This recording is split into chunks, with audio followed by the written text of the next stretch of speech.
You should already know what this is. Be cool, baby. Mr. Pretty Tony. I mean, you know the rules. And for those of you that aren't, I mean, your bitch just chose you. Now we can settle this like just chill. So we can get into some gangsters. Say, tree nigga. You ain't no pimp. See, we're gonna get down to the other stuff here in a minute. But what I'm always trying to get everybody to understand is everything is vibration.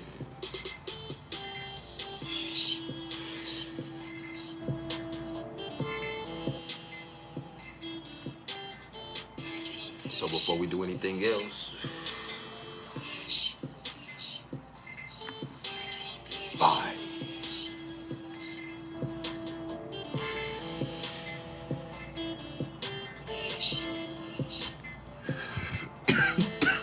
Temptress the Enchantress, how you doing?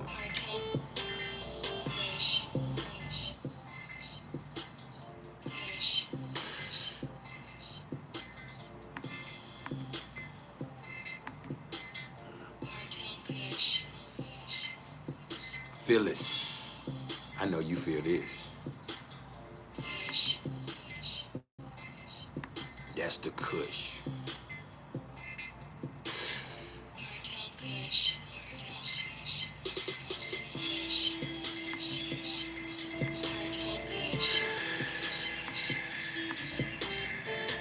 Hey, reflection. Why? Hey, it's the Astro Girl Quay. Triple fixed.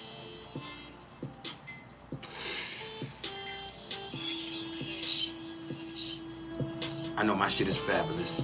I know it.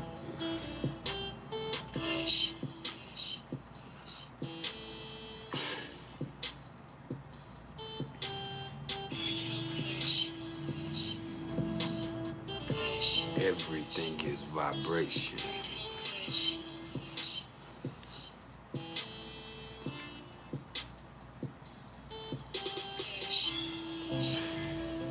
Yeah. We in this thing. I need everybody to hit the like button as they come in my front door. And in doing so, understand, this is not about ego. Oh no. This is about algorithm. It just helps us expand the platform. That way, if you're not trying to hear what I'm trying to say, at least let us get out to the next person who is. Yeah.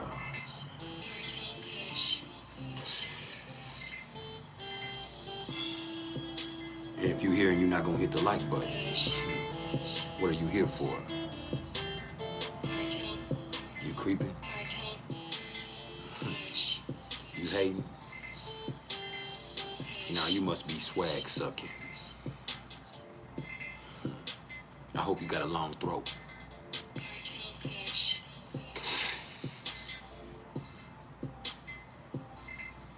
Just let that vibe seep in. Kush. Yes, sir.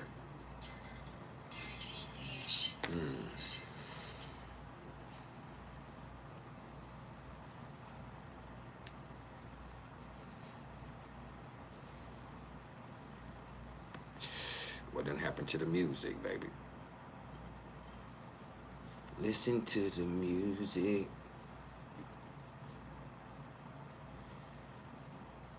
Let's go here then. My music is tripping. Hold on. We don't want to get upset. I'll shut this whole thing down.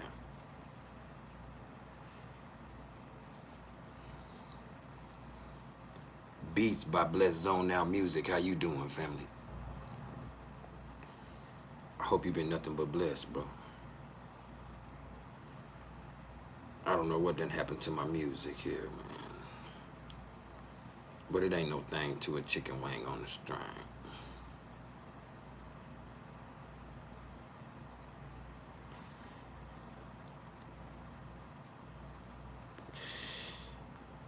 We'll switch platforms on them. Let's go here. Let's go here. Let's go here. Yeah. If you haven't smiled yet today, this is my personal invitation for you to do so.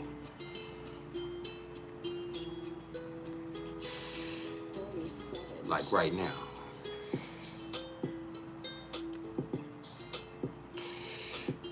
And if you can't find a smile for yourself,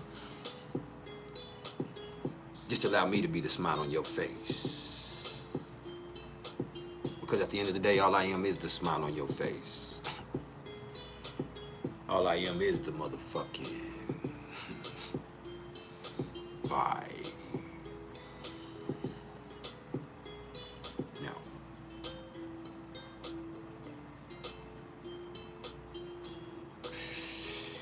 let's ride.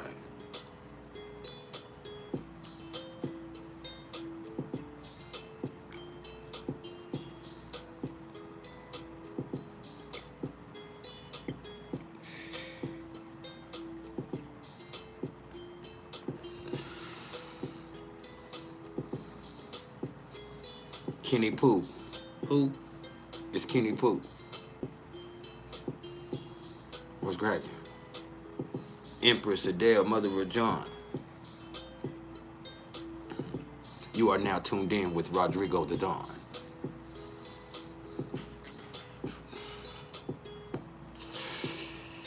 Yeah. And I would be smooth as silk right now because the moon just so happens to be exactly conjunct my Venus, which is my chart ruler, seeing that I'm a Libra rising. Yeah. Serafina. She keeping it slippery all the way in New Mexico. Yeah.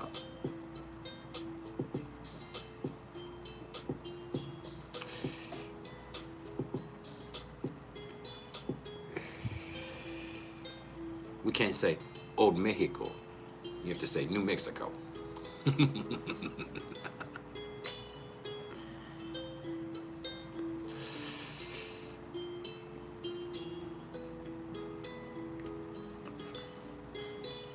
Bye.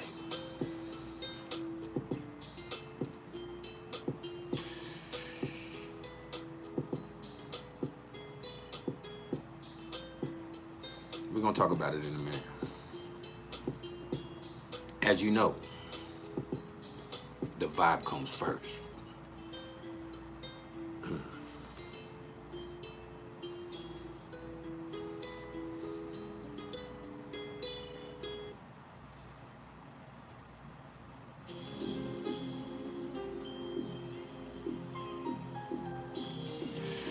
Yeah.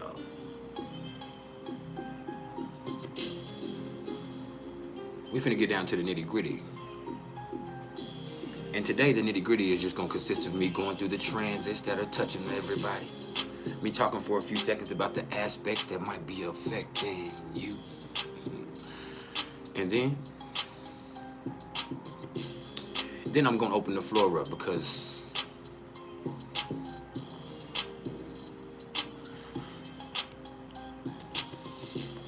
I'm feeling generous with my gifts. And see, never get it twisted. When you're dealing with Leo energy, also with Leo mixed with Pisces energy, which is some of my favorite energy, seeing that my mother was a Pisces sun, Leo moon.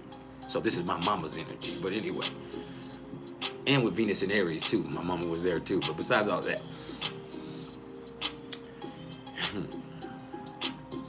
this is a generous energy. See, Leo is confident and prideful and all that, but Leo, in its highest form, is also one of the most generous energies that there are.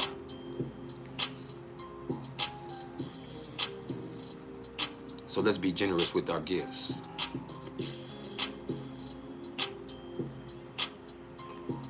It's all just an energetic exchange.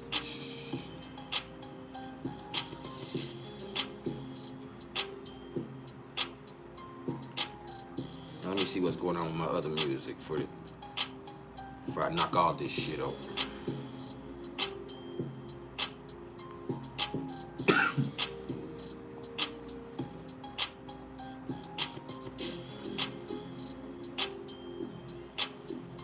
YouTube music went kapooey on me, so I had to go to my actual beats of my own.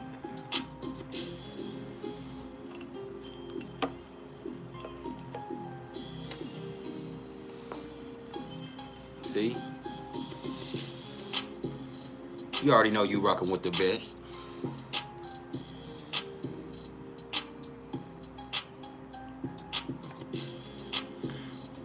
Are we here now?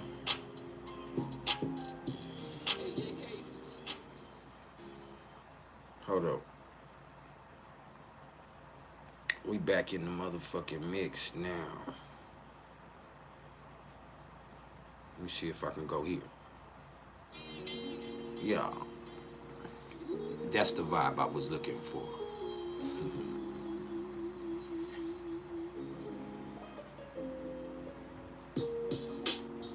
Yeah.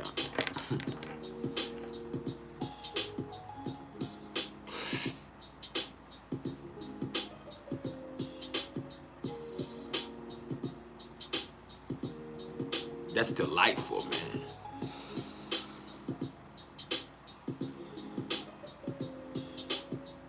And there's something about when Pisces and Leo get together that's just fun.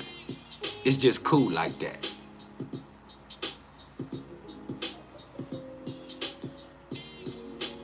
Even when I think about my own mama. The one thing I've heard consistently about my mother is, hey man, Sue was cool, man. Sue was cool, man. And I believe it because I'm cool like that. I'm not even as cool as she is, but she was cool like that. Now, I just so happen to have a Pisces moon in the 5th house. There's my mama. But besides all that, look, I ain't gonna let Saturn restrict me. No, I'm gonna get to work. That's how I does it.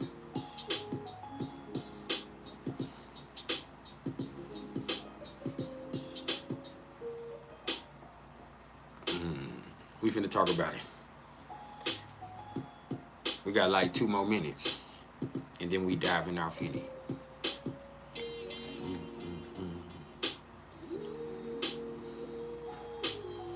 I need everybody that's here to hit the like button, and I'm not gonna get started until I have as many likes as I have people in the chat. And that's just a matter of respect. Cause you about to rock with the best for real. And of course, I am a Pisces sun. Not a Pisces sun, a Pisces moon. I just lied that fast with that Pisces moon. I'm a Cancer sun, Pisces moon. But I do have Mercury and Venus in Leo. And like I said a second ago, this moon right now happens to be exactly conjunct my Venus, which is my chart ruler. So,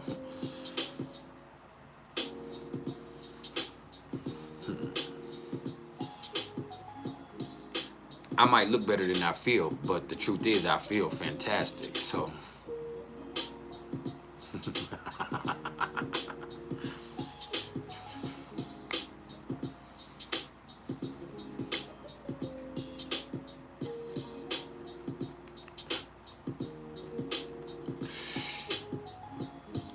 and before we even get started, let me put y'all up on the outfit.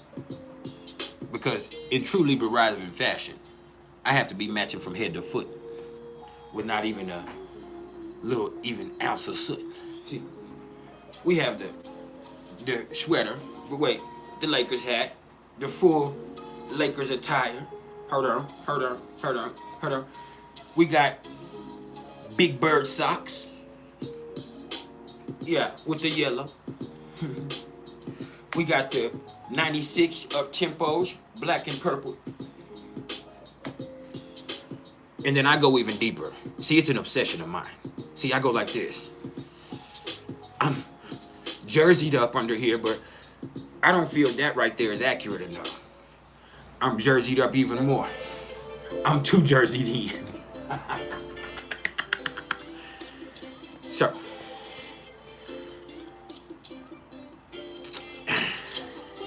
we in this thing now. Everybody hit the like button right now before I knock all this shit over. The moon is in Leo, so I am prone to a temper tantrum.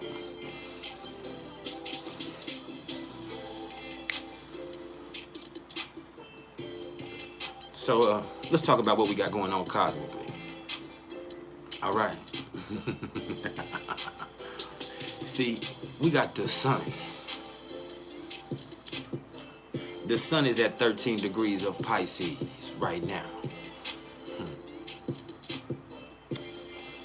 And let's talk about it. With the sun in Pisces, as I've been telling y'all, you can't allow yourself to get confused or become delusional. You have no need to seek escape. There's no point in that. Because if you can just calm down, you can become divinely inspired. That's what it is. This right here is the apex of creative energy, especially with the moon in Leo. Yeah. The thing is, this sun is also sextile to Uranus. What's up, Katie West? And with the sun sextile to Uranus, this is the universe telling you to do something different.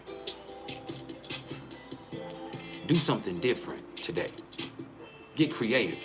Get radical if you have to. Because with the sun in Pisces sextile to Uranus in Taurus, you might just come up on something that pays off. But y'all ain't hearing me though.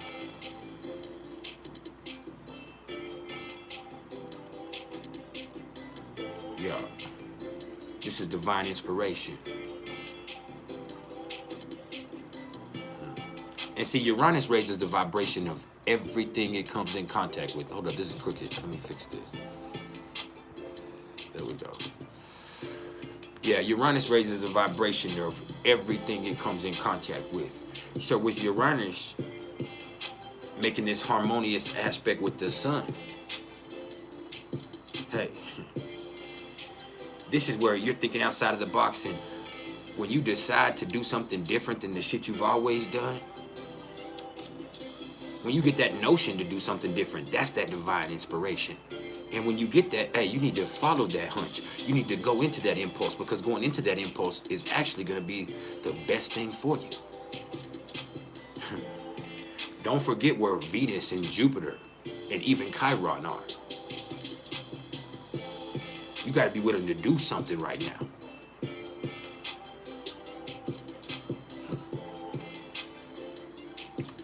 Now,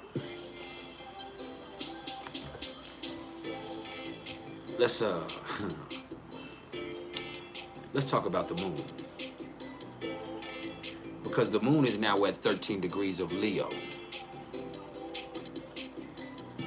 And like I said, that just so happens to be within 1 degree of my natal Venus. So I'm loving that. I'm loving that. See, with the moon in Leo, it's like this. Villanita, how you doing? But with the moon in Leo, it's like this.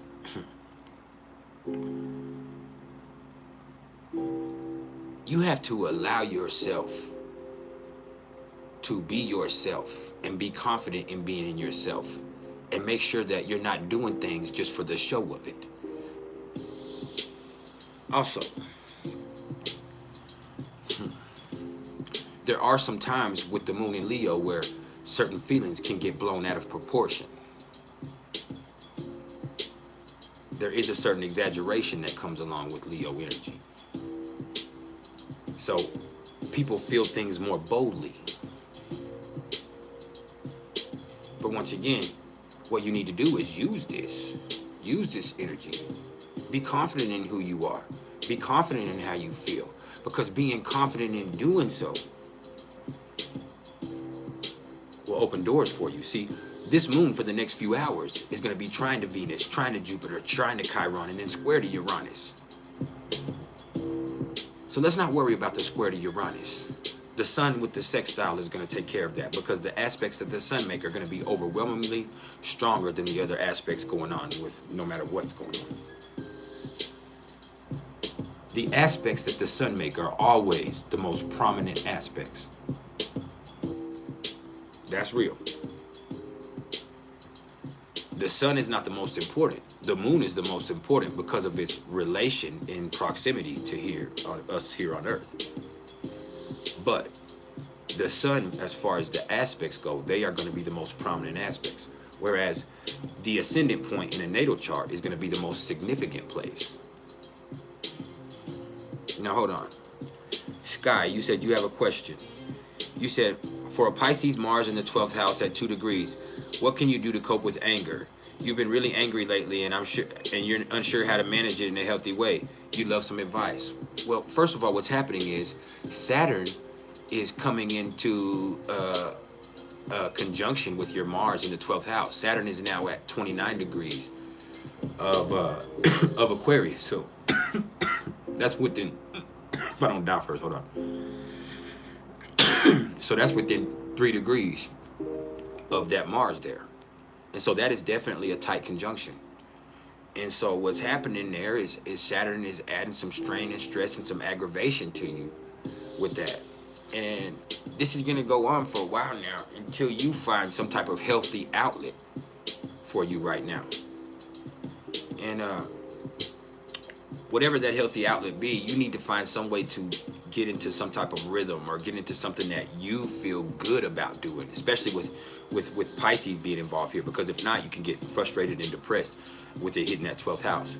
And as you get more depressed, you'll get more frustrated, you'll get more aggravated, and it just makes things harder on yourself.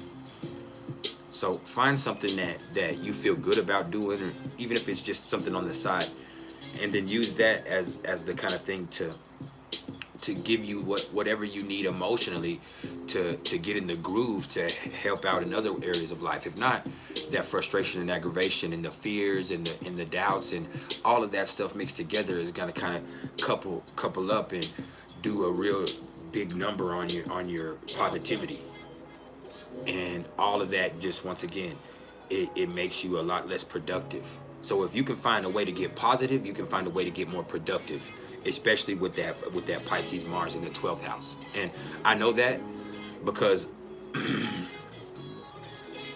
it's all cool. I know that because my lady has a Pisces Mars in the 12th house. And she does get frustrated very easily, but it's because she makes things harder on herself. And she doesn't do very much things that she enjoys. So she has to find something that she enjoys for her to really be able to. And one thing she does enjoy is making other people feel good. So when she does stuff like that, that really opens up doors and helps her get out of that frustrated and aggravated mindset. But she also has to be in a place where she feels capable of helping other people also. So that's a big part of that. Now, back to the moon. The moon is trine to Venus, trine to Jupiter, trine to Chiron, and square to Uranus. So let's get the square out of the way, all right? Because with the moon square to Uranus, this is where, especially with this being Leo and Taurus, this is where it's hard for you to feel comfortable. There's some uncomfortable feelings that come up that make it hard for you to feel confident at the same time. But if you can find a way to confidently address these uncommon things that are occurring or coming up to you emotionally, then you will actually feel more valuable about yourself, which is the other side of Taurus. All right. Now, with the moon trine to Venus, hey, that's a good feeling. You feel good. People feel good today. And this is a fire trine. The moon is trine to Venus and Jupiter and Chiron. So, hey, if you can allow this confidence to build in yourself, which is a natural thing with the trine. It's naturally doing this. If you can just feel confident in yourself, then you're going to be willing to take action. And that trine is going to naturally help you do things that with Moon trine to Venus, you feel good about doing, you enjoy doing. With Moon trine to Jupiter, these are things that are also good for you and healthy for you spiritually. And with the Moon trine to Chiron, these are things that are also helping you grow and move forward in your life and get past the other bullshit. But you have to be willing to try to move forward, and the confidence is there for you to do so. So all you got to do is do it. But see, with the Moon with the Moon square to Uranus and Taurus, you can't sit still. You can't sit still. When you sit still, you allow uncomfortable and unexpected bullshit to catch up with you. So you have to be confidently moving forward, and then that shit ain't gonna fuck with you because it can't catch up with you. You're too busy living life. Think about it like that. And this is just for the next few hours, but this is today. This is Saturday. Enjoy your motherfucking day. And make sure y'all hit the like button before I get mad and go home. For real.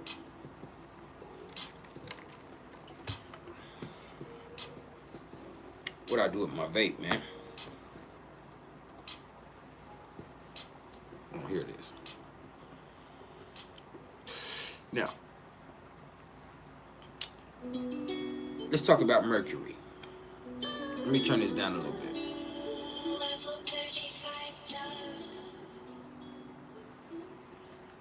Because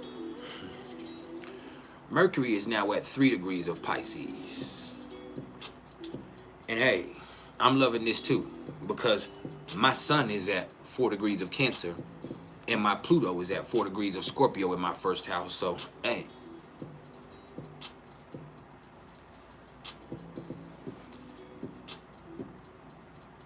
I'm seeing things and feeling things clearly. And because I'm easily processing my emotions, I'm able to think clearly. See, that's how it goes hand in hand for me. Now, with Mercury at 3 degrees of Pisces, it's like this.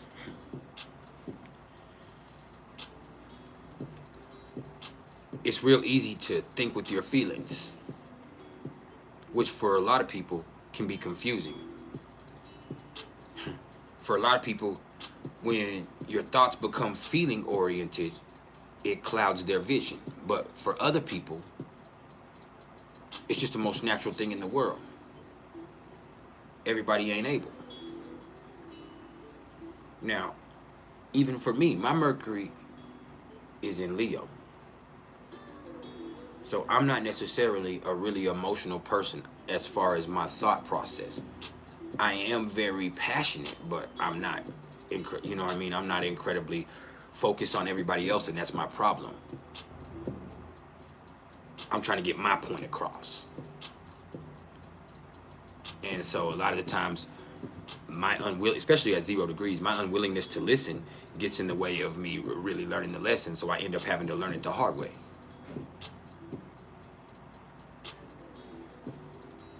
And that's a part of life.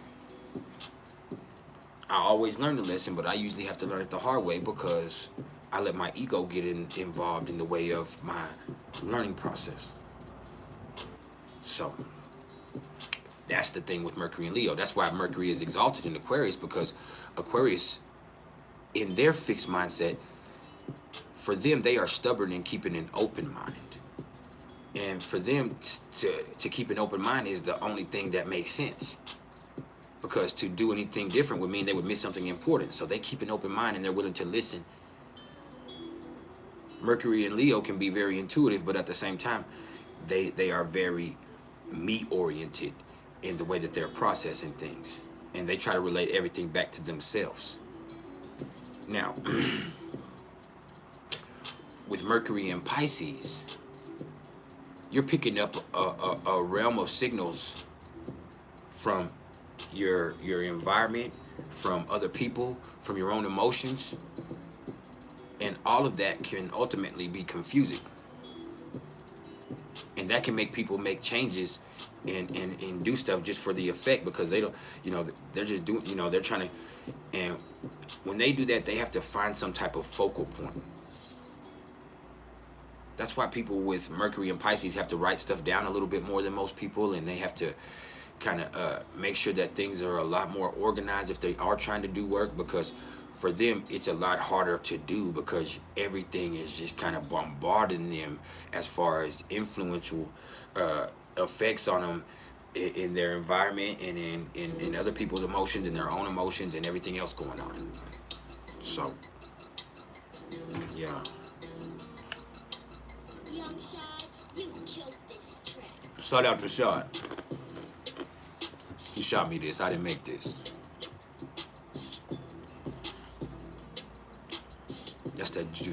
That's that old school Louisiana type shit right there. Anyway, Serafina said Mercury is conjunct her natal Mercury right there, and that's the thing. Yeah, you have to find some type of way to get focused. Some people with Mercury and Pisces, like, they have to shut out everything else and be by themselves when they do work and when they have to process things. Other people have to have music going at the same time, or have some type of thing that is distracting the other influences of everything else, and they can, in getting in tune with that, they can then get into some type of organized thought process, which is different for other people, like with Mercury and Virgo, or people with Mercury and Capricorn, who are like, man, turn that shit off, I'm trying to work. But there just has to be a way for this time while Mercury is in Pisces for people to try to get into some type of easier way to focus. For real.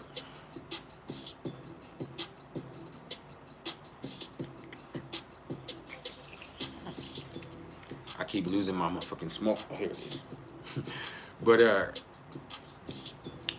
let's talk about Venus now, because Venus is doing a lot, and it's been doing a lot, and it's lovely for a few more days. So Venus is now at 15 degrees of Aries, and for me personally, that's coming into an exact conjunction with my descendant. It's coming to an exact opposition tomorrow with my ascendant. So Venus is on my descendant, and that's a beautiful place for Venus to be for me. Now, with Venus in Aries, it's about knowing what you want, and making the first move. You being the one that shoots your shot. You the one taking the initiative. You being the pioneer in love. If you want it, hey, you got to make it happen. And with Venus still in a loose conjunction with Jupiter, hey, you have all the blessings to do so, but you have to be willing to go for it. Now, with Chiron now being involved in the mix, this is about accountable action. Make sure you're taking a conscious effort, because Venus and Jupiter being conjunct to Chiron is going to mean that you also have to pay attention to what you're doing. You have to move fearlessly, but not recklessly. And there's a fine line with that. And the fine line is holding yourself accountable for every action you take in the action in moment that you're taking that action, not in retrospect. And the only way to be able to do that is to be able to pay attention to what the fuck you're doing. The blueprint was cracking.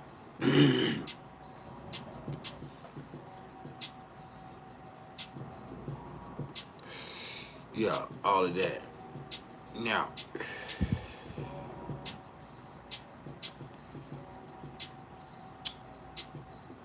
let's go ahead and let's talk about Mars, because Mars is at 20 degrees of Gemini, and we got like 3 more weeks exactly of Mars in Gemini. And hey, Mars in Gemini energy is electric, it's effervescent, but it's also chaotic if you do not get a handle on it and pay attention to what you're doing. Once again, as I've explained more than a few times, it's just like that that little mischievous child that you grew up with or that you were yourself, that, hey, it's not that this was a bad kid. It's just this is the type of child that you had to keep your eye on. Because if you didn't keep your eye on him, mischief could ensue. And that's what happens with Mars and Gemini. If you don't pay attention to what you're saying or what you're doing or the things you're doing, you could make a mistake. You could get sloppy. You could say some shit that get misinterpreted. You could end up, you know, letting the energy get away from you. And then you have too many irons in the fire and not enough fire. Like, there's a whole bunch of ways that this could kind of be problematic. But the only way to deal with it in a healthy way is for you yourself to just make sure you're keeping a handle on it. And that means do things a little bit at a time and stay versatile. That means if you have to make a move or make an adjustment, be willing to do so effectively. Now, Mars is coming into a square with Neptune, though. And with Mars and Gemini coming into a square with Neptune and Pisces, what that happens is, well, I mean, what happens with that is, pardon me, is that's that type of energy that could have you going in circles. And it's not quite there yet as far as that tight square, but we will get there within the next 3 or 4 days. Maybe, you know, let's say 5 days, and then it's going to be good and tight. So once we get to like Tuesday and Saturn is going into Pisces, that's where confusion comes into play. And the only confusion is people leading people in circles instead of people trusting their own thoughts and their own feelings.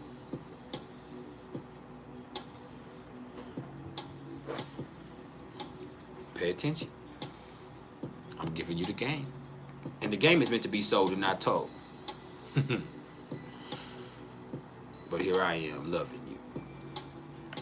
Now,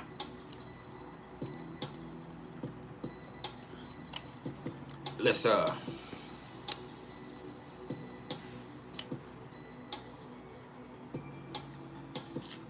about Jupiter.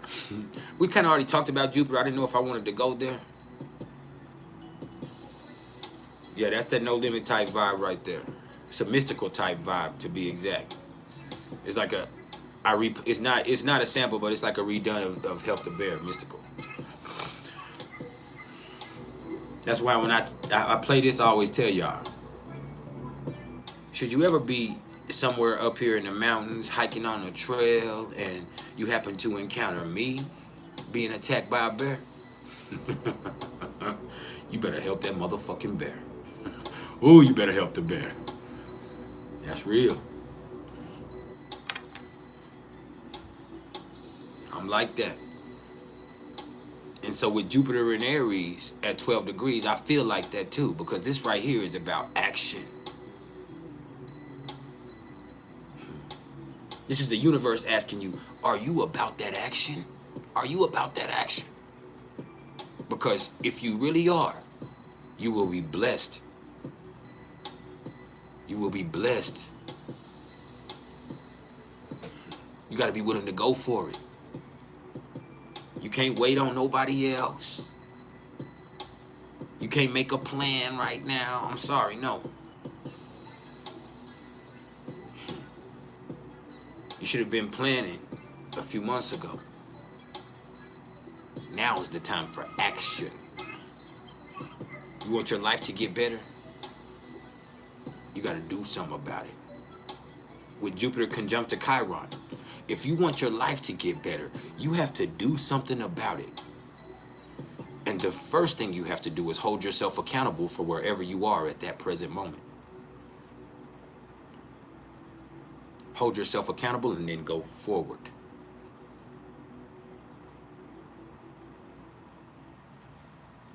All right? Now, Saturn. Hey.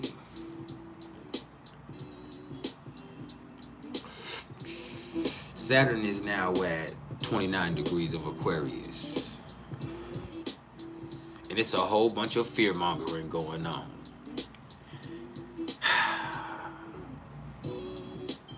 Instead of people helping each other and people keeping an open mind to the possibilities of what's coming, instead, there's a whole bunch of fear mongering. Isn't that fitting for where we're at? And look at this, man. Let me tell you something about Saturn and Pisces, since everybody is talking so negatively about this. Saturn has been in Pisces every 28 to 32 years since the motherfucking Big Bang or whatever the fuck really happened, when they initiated this matrix or whatever the fuck happened. All right. When they uploaded us to this shit, whatever the fuck happened. Look, man, this is not gonna be the worst time ever. Now, I'm not gonna go into details because the truth of the matter is, on Monday, I'm gonna do a whole special on Saturn and Pisces because I owe that to y'all. We're gonna come on here and I'm gonna go through the houses and I'm gonna talk about Saturn and Pisces for at least an hour or maybe 2 hours on Monday. We're gonna do that. Triple fixed. Your moon is at 29 degrees of Aquarius. And Saturn is weighing on you heavy right now. See, Saturn is about to come into a conjunction with my moon. And as you see, my life is in a really messed up place. But I'm not in a messed up place. I'm not allowed to get comfortable. Things are not ideal, but spiritually, I'm still holding on to my highest ideals. And that allows me to be okay regardless of external or existential circumstances. Yeah.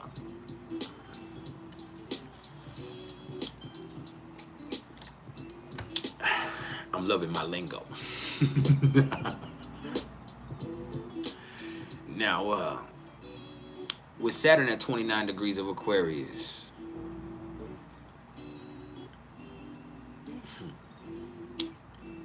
let's look at it like this.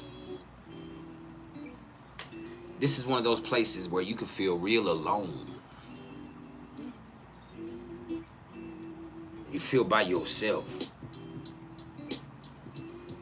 And changes are going on that are affecting all of us. And instead of you looking at your situation like, man, like, whoa, things could really open up for us. Things could really, really just be different from here on out. Instead, a lot of us are allowing our fears to make us close down and go inside of ourselves and get away from helping other people or asking other people for help or from brotherhood or from, you know, being nice, even in certain instances. Like, there's a lot of ways that people are like, man, shit is tight right now. I can't help you. I can't do that. And the way this is, you know, everything has to have a label to it, and everything is in the crazy stuff is, if you would just stop trying to label everything, including yourself, if you would just stop trying to compare and compete with your situation, if you would just keep an open mind, you'll probably be fine. But instead, you let your fears limit you.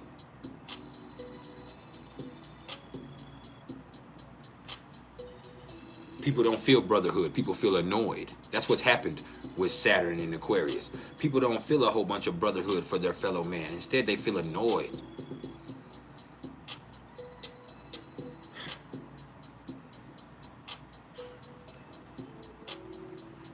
I had to let somebody in. Pluto in Aquarius is about to get right on people's ass. See, Saturn is leaving as Pluto is coming.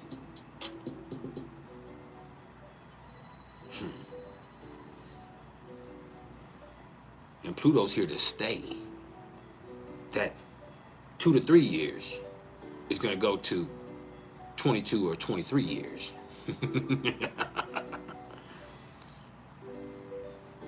Yeah. And Pluto ain't coming to play.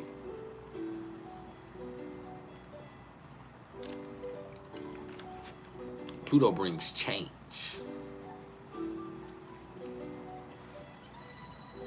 Those fears that you allowed to limit you while Saturn was in Aquarius are going to have to be realized and faced as Pluto comes into Aquarius. That's the truth of it. You're going to see change. Things are never going to stay or be the same. We're about to experience a tremendous change of pace and mindset.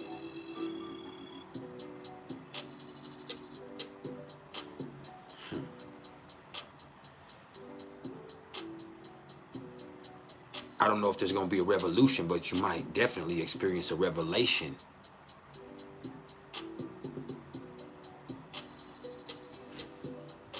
As to how unique your situation is compared to everybody else's, and how there is nothing that's comparable.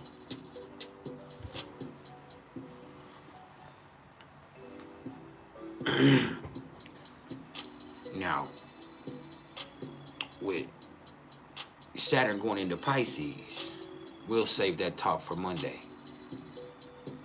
We will be here for a couple of hours on Monday to address Saturn in Pisces. And we will be focused solely on that. But for today and tomorrow, Saturn is still in Aquarius.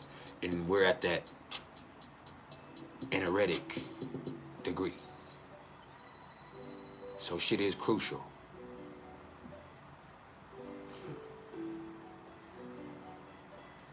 You can't let your fears of what's coming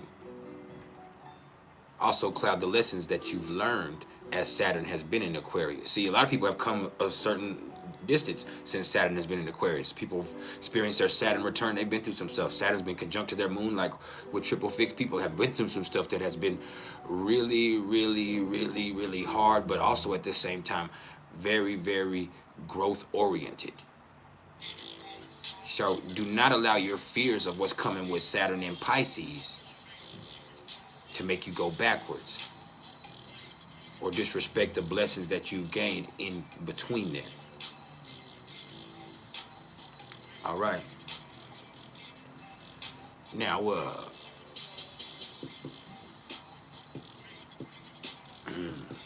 that's jamming. That's my type of vibe.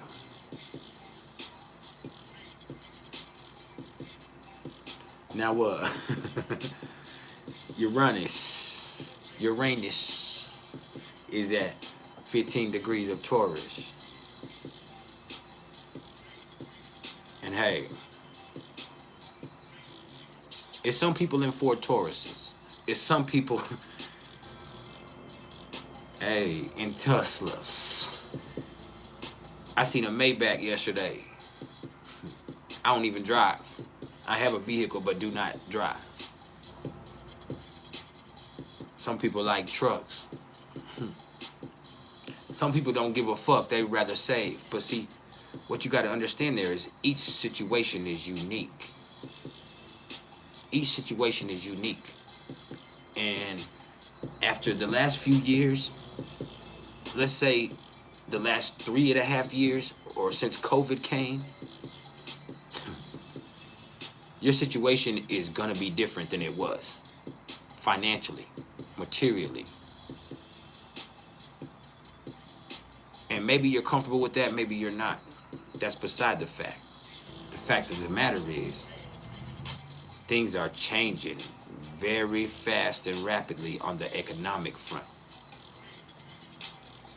And there just keeps being these situations, however bizarre or unique, that are just affecting us. And now it's the weather. Whether it be tornadoes down in Texas or whether it be floods in California where it never rains at. it never rains in Southern California. It was actually a thing. And guess what? Motherfuckers floating on top of their cars in that motherfucker. Like, and that does affect business in certain instances. The conflicts affects business in certain instances. The pandemic really affected the way that business is done for a lot of people. Really for the whole world. There are certain businesses that now flourish after the pandemic happened, or while we're still in this weird shit, whatever they did to us. And then and snow in Southern California. He's also, and just the crazy stuff that happens, the bizarre stuff that happens, whether it be ships getting stuck in the Panama Canal, or whether it be the fact that because of the pandemic things got so backed up that I was actually on a ship last summer, and we were on a ship whale watching, and as we were leaving port and going out to sea, we could actually look and see that there was just ships all around. There's like a whole, what do you want to call it, an armada? A fucking armada, or a whole blockade of just ships waiting to come into port. And some of these ships have been there for a year or 2 years, with the crew being taken off the ship and taken back and doing that because they are not allowing these ships to come into harbor. And these ships ultimately have to be import and export ships of some kind. But because of conflicts, because of sicknesses, because of clearances, because of occurrences, that shit is all backed up. Like, that shit was crazy to see miles of ships waiting to come in, and to hear the guy tell us, to hear the operator of the ship that we were on tell us, hey, some of these ships have been out here for a year and a half or 2 years now, because they do not have the clearance to come into harbor now because of the pandemic, and because of the way things have changed, and because of them having to get certain things done a certain way, and whatever that I don't understand. But either way, they can't come in. And that's crazy. That's crazy, but that's the world we live in now. You know, the fact that if you are not, your business in some way, form, or fashion is not trending in some way, like other than, and I'm talking about, other than like food trucks and stuff like that, and things that are staples and businesses that can move around and they are self-advertising. But if you are not something that is trendy, then because of the nature that social media is, that shit is very, very, very, very unlikely that you are going to be stable. If you have no way to keep making yourself relevant, then it's hard. And then if you even look at people in the nature of business like I do, at the end of the day, I'm an astrologer and I offer a service. But because of the way things are, I also have to be a content creator. Like, and if I was not a content creator, my business would not be able to flourish as well. And so all of that stuff right there just makes things very, very, very, very, very, very uncomfortable, because you really don't know what type of reaction you're going to get if you're a content creator. You don't really know what type of way the business world is going to go. You don't know if there's going to be a war that breaks out tomorrow. You know, you don't know if they're going to come out tomorrow and tell us, hey, you know what? Reality is not reality, and this is what's really going on. Like, that's the times we live in. And it's crazy and it's exhilarating, but it's also not great for stability. Things are not stable. It's hard to get comfortable. Even from a value standpoint, the way that the world is and the nature of reality are always changing, so people's values have to also be extremely, extremely adaptable. You cannot have stubborn values anymore. There's some people that have certain principles, There's some people that say, hey, I'm a good person. Before I say this, I'm not talking about myself, so I want y'all to clarify this.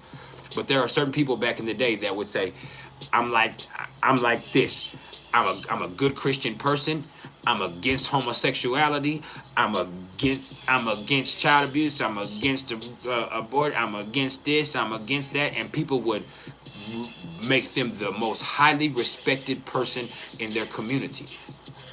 If you came out and said those type of things now, they would eat your ass alive. Your ass fixing to get real. You better not come out and say anything like that. You better not come out and say, I'm a Christian, I'm against homosexuality, I'm against abortion, I'm against this, and because guess what? The nature of the way things are now has changed to where now those type of values are now not considered upstanding. So you have to be the type of person that's willing to grow and evolve with your values. You cannot have stubborn values. You get stuck in your ways, then you could end up with a prejudiced mindset. And that is not open for growth. That's the problem with this. And that's also what's amazing about it for those people like myself that are willing to grow. And those people that are willing to say, hey, I'm always willing to hold myself accountable and look at what's going on with me, because maybe the way that I thought before, or maybe the way that the things that I believed are no longer applicable. And with the love and light that I want to grow into, I'm willing to grow and evolve into whatever I need to be able to help people on all levels. But there are people that have stubborn mindsets that are going to be really having an irritable time. It's going to be a very uncomfortable place for them. And so that's how it goes. Unfortunately. You have to be. What's up, Christina and Natal Allen? But yeah. What's up, Star? How you doing? But you have to be willing to be adaptable in the way that your mindset is evolving. And you also have to be adaptable in your personal situation. So you have to be aware of your personal situation, even whether that be materially or whether that just have to be as far as your primary safety concerns. That's something to assess with that. Kush. Yeah. Yeah. Now,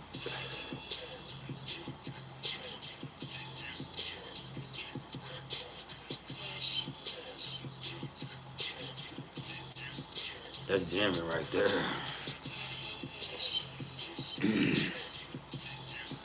Let's talk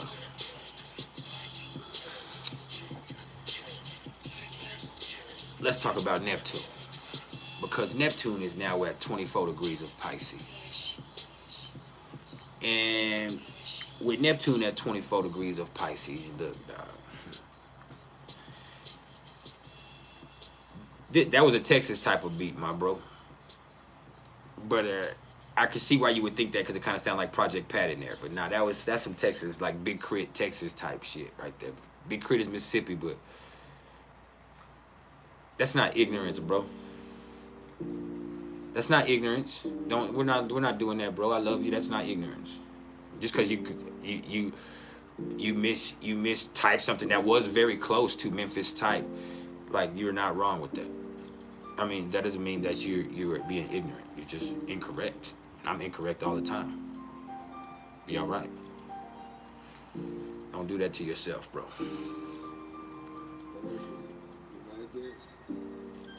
I love that vibe too right there. That's cool right there. Now, let's get back to it. With Neptune at 24 degrees of Pisces,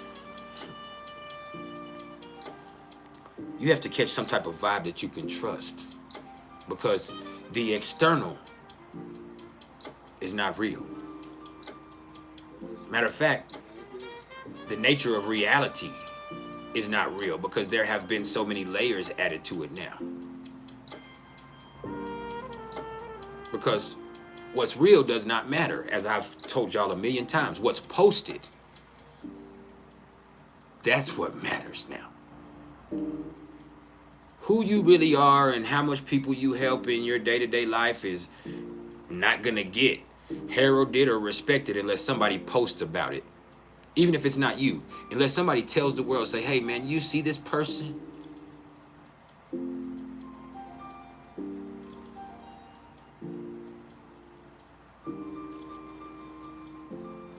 And that's sad.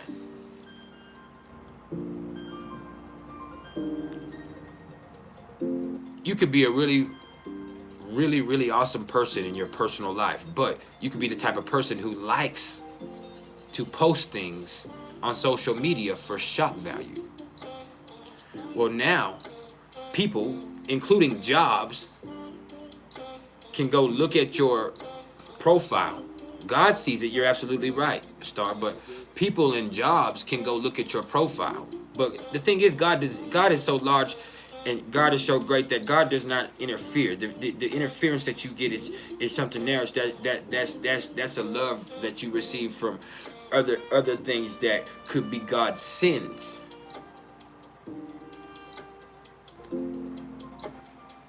But God's love is so universal that it's non-sectarian. But with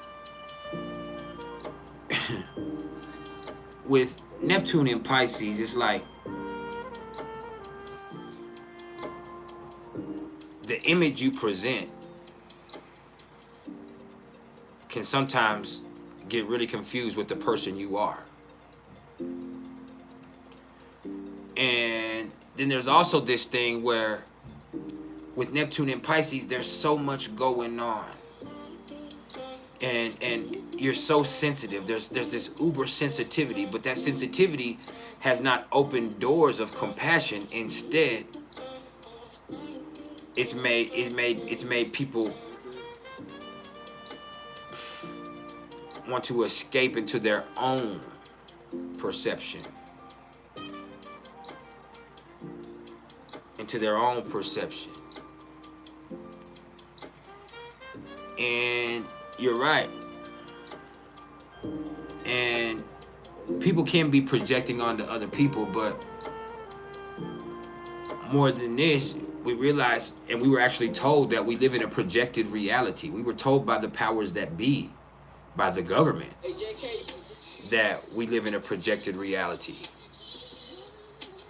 You know, when they talk about the gateway process, they are explaining that we live in an energy hologram or a projected reality, whatever that means. Some people say, oh, they mean like the Matrix, right? And that's the only way that people's brain can fathom that. But something like that. But let's look beyond that. Here's the thing.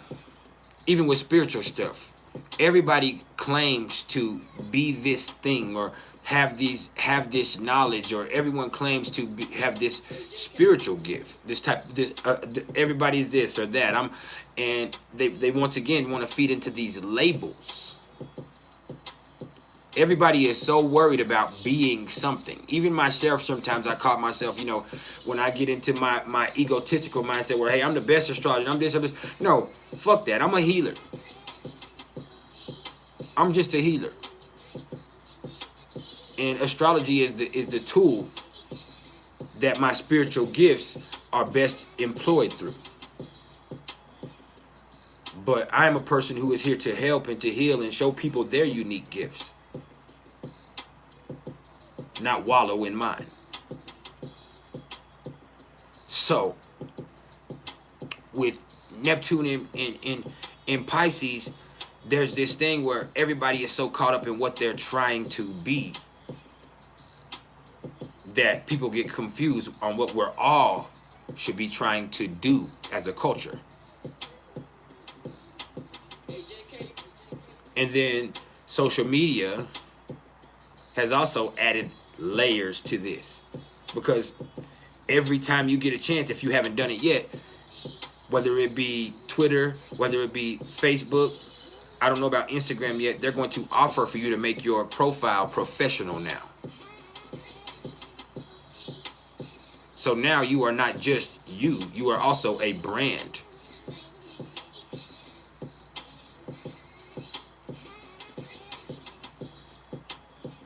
And so when you say, hey, I'm going to put my profile professional, you have to add a title to yourself on social media. When it'll say, hey, I put my profile professional, you'll say, I'm a digital creator and a psychic and an astrologer. Like, but really, you're just another person that's trying to get by like all of us. But now you've gotten caught up in another title and another expectation that confuses you from your highest ideals. That's what happens. See, your truth is inside of yourself. Your divine inspiration is inside of you. What you really need to do is a pact you made with yourself before this life. That's real. You set out to do something for yourself before you came into this life. I appreciate the love, Seraphina, by the way, if I didn't say that yet. And the only thing that can confuse you is you yourself getting confused by external things. That's why people get on a spiritual path, because it reminds them of this highest ideal that lives inside of them. And then that gives them direction. And then that way they don't get confused by the externals. True spiritual people don't care what the nature of reality is, because the nature of reality that they have is something that is a divine inspiration that lives inside of themselves. They know, hey man, I signed up for this. This is where I'm at. But I can also separate myself from that, because I am a spiritual being having a human experience.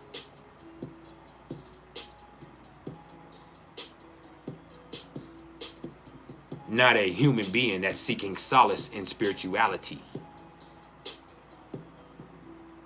See, when you get caught in that bullshit, that's the thing. See, there are people that are kind of at this point in their life where they're like, hey, I'm just trying to get by, and they use their spirituality as a tool to get by. And I'm not ever knocking that, but when you get into your true spiritual self, you realize that you're a spiritual being having a human experience, and you are always able to separate yourself from that. And being able to separate yourself from that, whether it be through meditation, or whether it be through divine inspiration, or whether it be through your tool or your gift, whatever that may be, through being able to separate yourself from those earthly expectations and environmental confusions,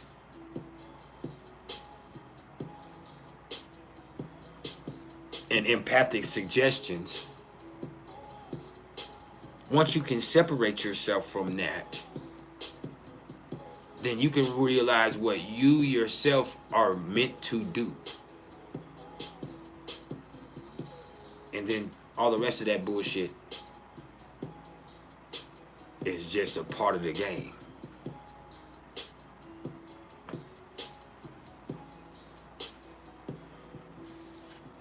Now, Pluto is also at 29 degrees, and Pluto is going to go into Aquarius, I think on the 25th. I don't want to lie, but I think, no, on the 25th, Mars is going to go into Cancer, so that's wrong. Pluto's going to go into Aquarius maybe the 16th or the 17th, maybe. I'm not sure what day exactly, and we'll talk about that more in depth, but we got 20 years to talk about that. Hey, Pluto on the 23rd, thank you. Pluto in Capricorn at 29 degrees means, hey man, you know what you need to do.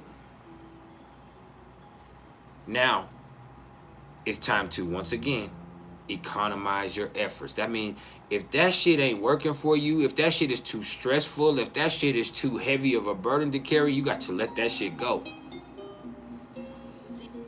You got to let that shit go, because that shit does not serve your purpose.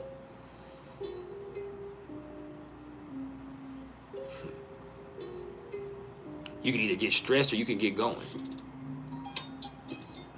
We're about to experience a tremendous change of pace and mindset. And we're going to come back to 29 degrees of Capricorn. Pluto's just going to go to 0 degrees of Aquarius for a month or two, or maybe like 3 months, and then it's going to retrograde back here to this anoretic. So we're going to get a taste or a dip, and then we're going to get to come back here. And when we come back here, the shit might be a little bit more stressful because now your ass done seen what's on the other side.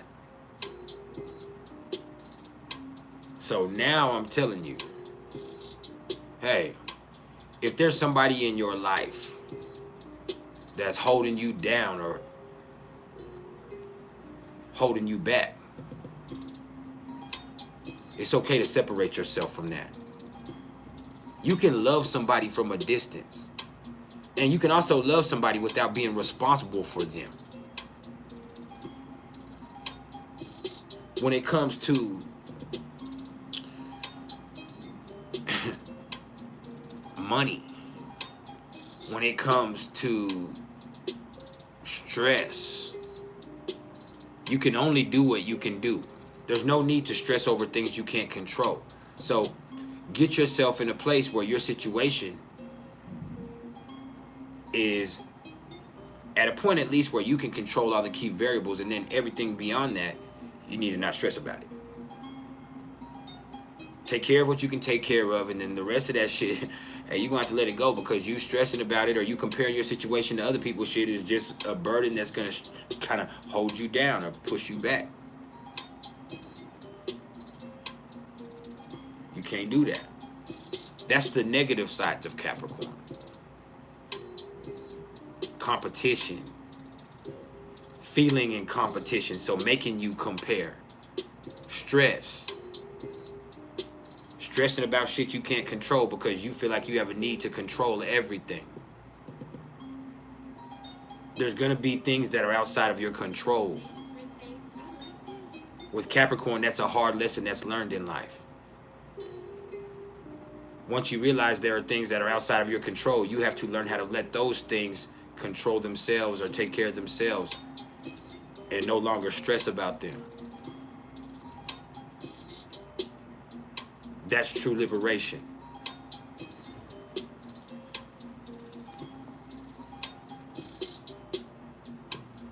There's no explanation needed beyond that. Hold on.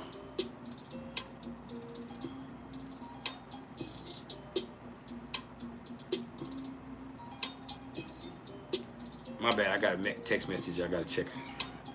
Make sure everything's good.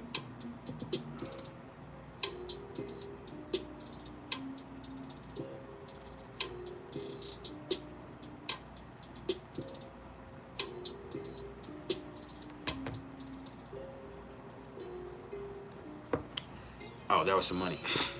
That's a beautiful thing. That was some business. I needed that. So yeah, smile. Now, that's right, Triple Fix. Only compare yourself to the person that you were yesterday. And then even understand that once you're beyond that, you got to let that go, because today you're on to tomorrow. You have to make sure that you have enough for tomorrow. And when you're stressing about yesterday, or you're spending time looking backwards, then you're not going to be as sure-footed moving forward. And the one thing that Capricorn cannot cope with is not being able to be sure-footed in their climb. So that's why they are only going to take what they need to the top. There's why there's a certain conservatism that goes along with Capricorn here. So what you have to do with Pluto here in Capricorn, and even at this 29th degree, is you're going to have to get conservative with your energy and get conservative with the things in your life that you're trying to keep with you. Because if you don't keep your dignity,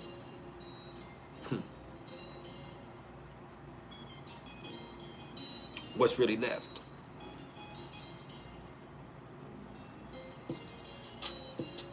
So stay dignified in your growth, and the only way to stay dignified in your growth is don't stress over shit you can't control,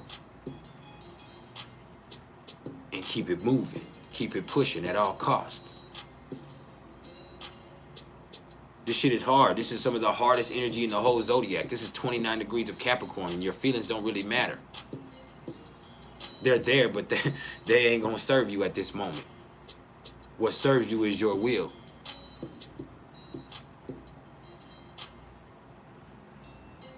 Stress can weigh down your will. That's why you have this sextile between Pisces and Capricorn, because Pisces can give you that divine inspiration that you need to keep your will pushing forward. That sextile between Pisces and Capricorn is beautiful, because that right there is, hey, we're going to keep doing it because now we know why.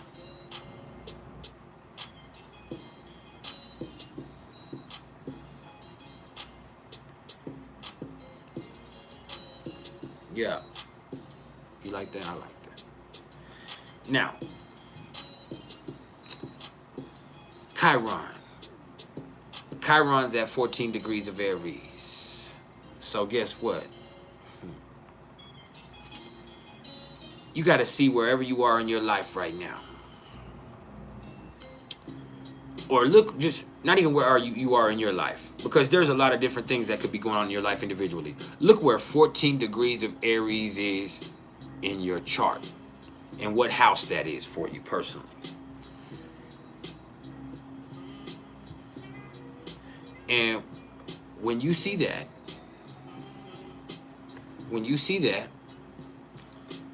that's the area of life right there where if you're willing to address whatever problems you might have, wherever your situation is, if you're willing to hold yourself accountable and address whatever area of life this is affecting, then you're going to be blessed moving forward.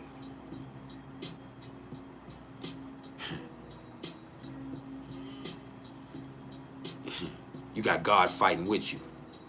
And if you don't want to call it God, let's call it the universe. I think that's more cool and cliche these days. If you want to call it the creator, if you want to call it whatever you want to call this, you want to call it your guides, your ancestors, your guardian angels, your higher self, whatever it is, you got something fighting with you right now. You got something fighting with you right now. With Jupiter moving in conjunction with Chiron, if you're willing to address things fearlessly while also holding yourself accountable,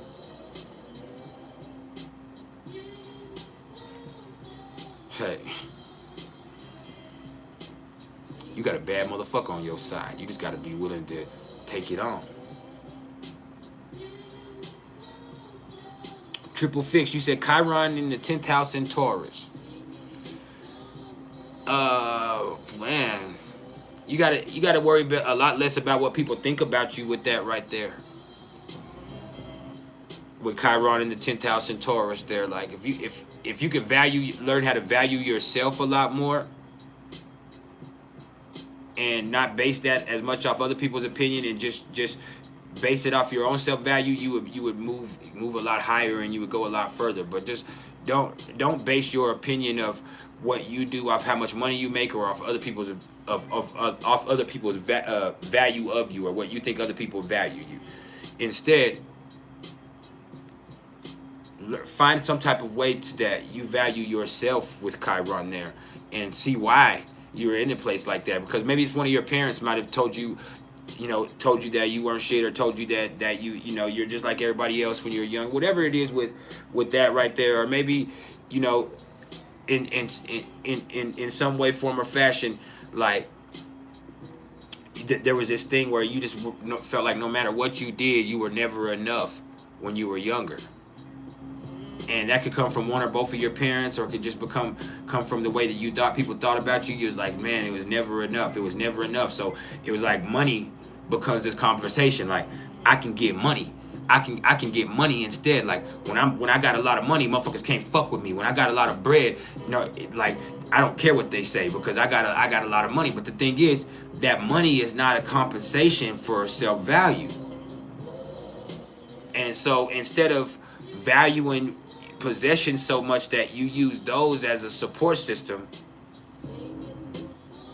value yourself enough to where possessions are just possessions and money is just money, and it comes and goes, and it doesn't matter what people think about you because you value yourself. And then other people will value you more also because they see this in you. You feel me? Ari Gold, what's up?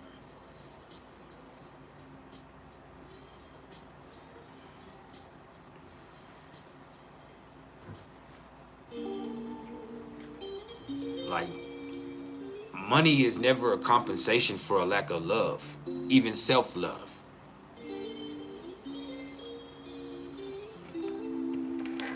Love and value thyself,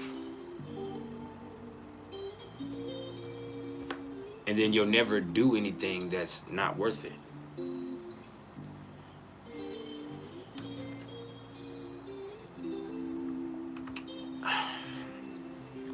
That's true.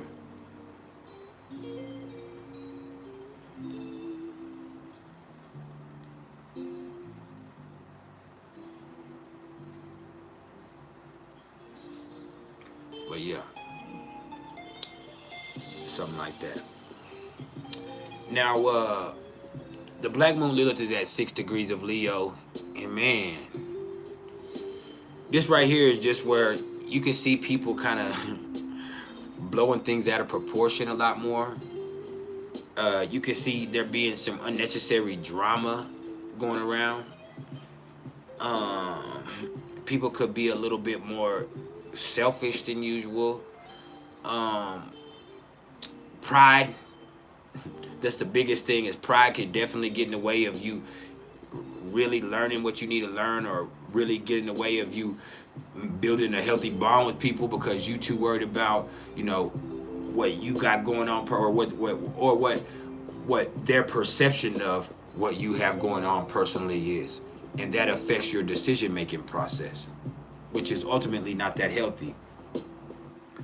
And so instead, with the black moon Lilith in Leo, instead, once again, when we have all this stuff going on where we're speaking of confidence, this right here is where you just have to be confident without allowing pride to fester. And you can be proud, which is crazy, without being too prideful. Like, it's okay to be proud of who you are and where you came from and what you've overcome and what you have now.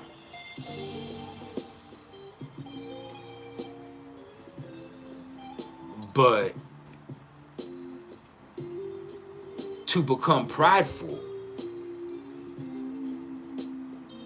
is to become too self-oriented for you to be of much help.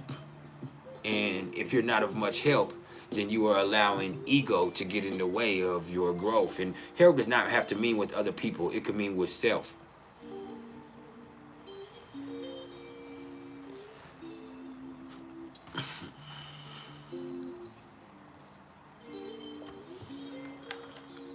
Just look at it like this. If you spend too much time in the mirror, you're going to end up late to the party. I know, because I do that. I got Venus in Leo.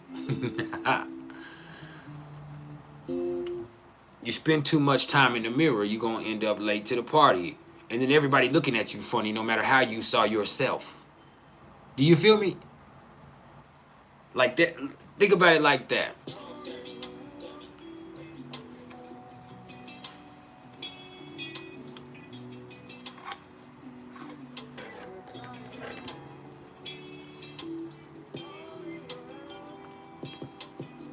And maybe you so pretty you don't give a fuck.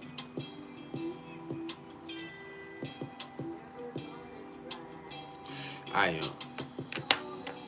Yeah. Now,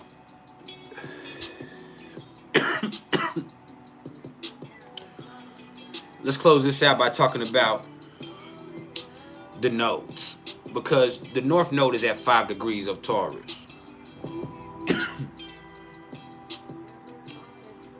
So that means the South Node is at 5 degrees of Scorpio. And so when you see the North Node at 5 degrees of Taurus, this is that this last chance to chill the fuck out before shit gets out of hand. See, you go from this shift from Taurus to Aries. You need to chill out. Calm the fuck down.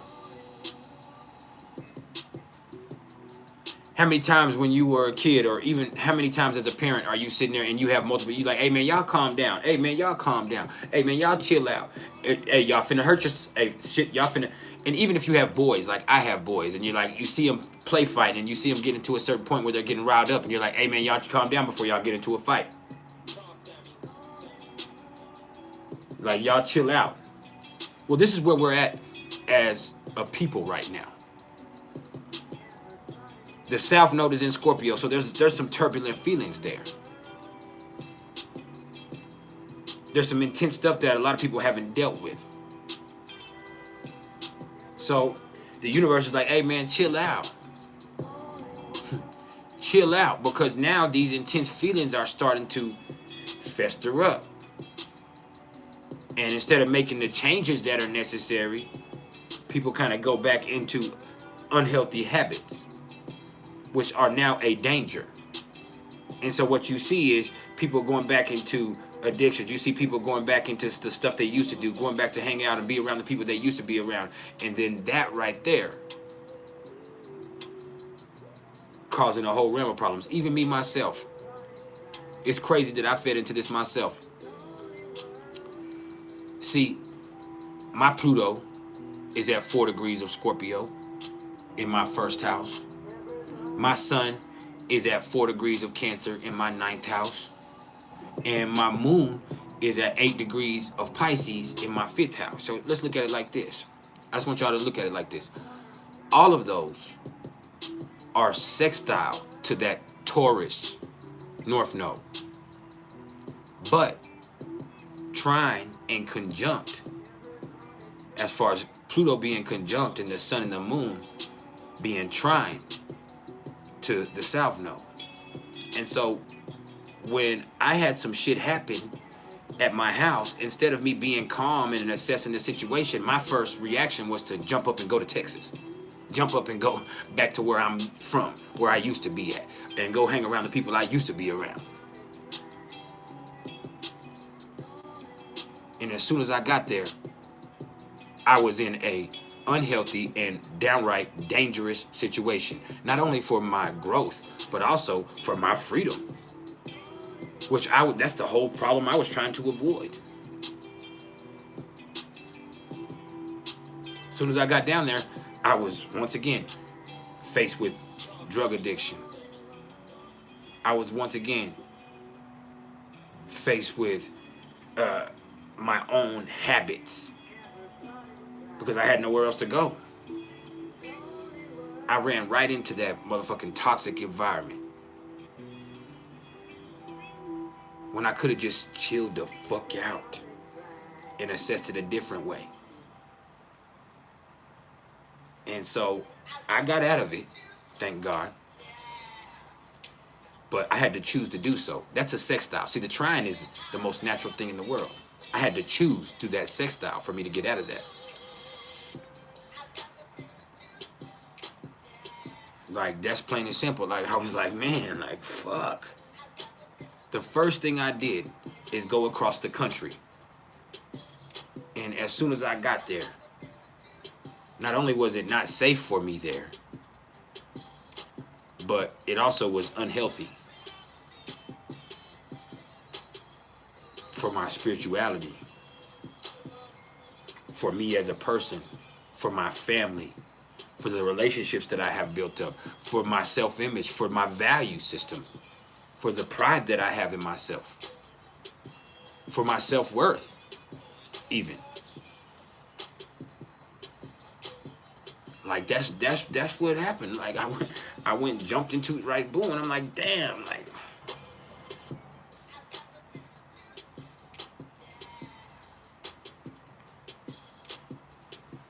you know what I'm saying? First time I get there, First night I get there, my partner, hey man, I got some, you trying to, and I'm not talking about bud, as you know.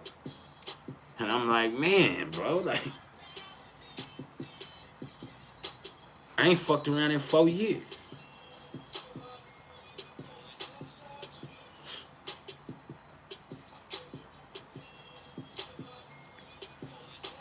So I had to choose to value myself more. I had to choose to value my spirituality more. I had to choose to say, oh, no, I'm going to chill out on this, man. I got to get away. I got to calm down. Even if that means I'm going to have to go isolate myself. That's probably the healthiest way for me to handle that. Now, so with the North Node in Taurus, just remember, you got to calm down. Figure out what you value more, because your feelings, your impulses, your habits are no longer healthy for you at this moment.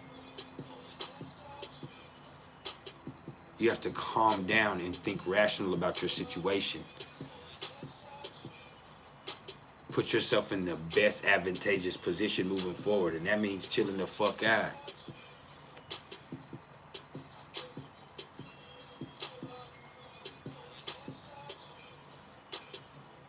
So yeah. Hold on, let me say this right.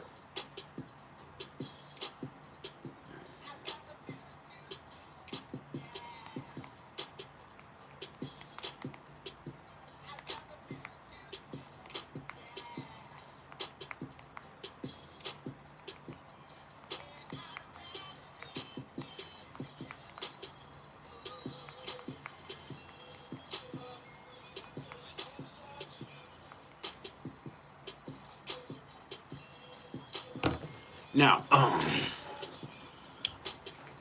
what else could we go with this? I think that's it, really. So, from this point forth, for the next 30 to 45 minutes, the floor is now open for any questions you might have about your own chart or somebody else's chart, about numerology, or anything that I can be able to help you with as far as my gifts go, y'all. So, we here, we chill, we good. If I find my smoke, oh, there it is.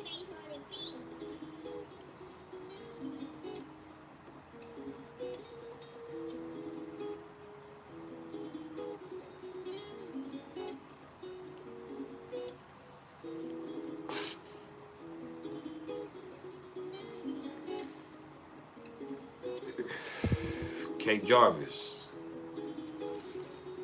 Thank you for what? Elaborate.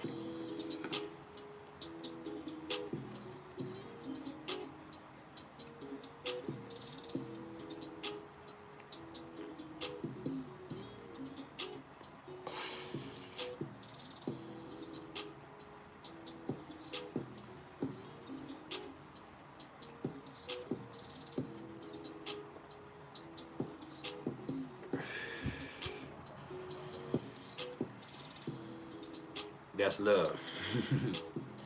Thank you. Mystic Raven Madison, what's up with it? Saturn coming into your 8th house, conjunct your moon in Pisces. I got Saturn coming to a conjunction with my moon in Pisces. And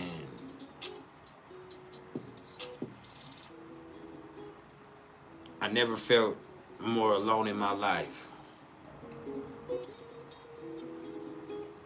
But the thing is, it's just a feeling because I'm not alone. Like, I have y'all, I have my family. I'm just in a position to where I'm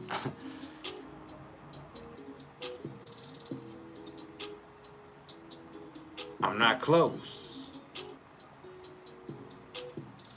And you know, with Saturn coming into your 8th house, like,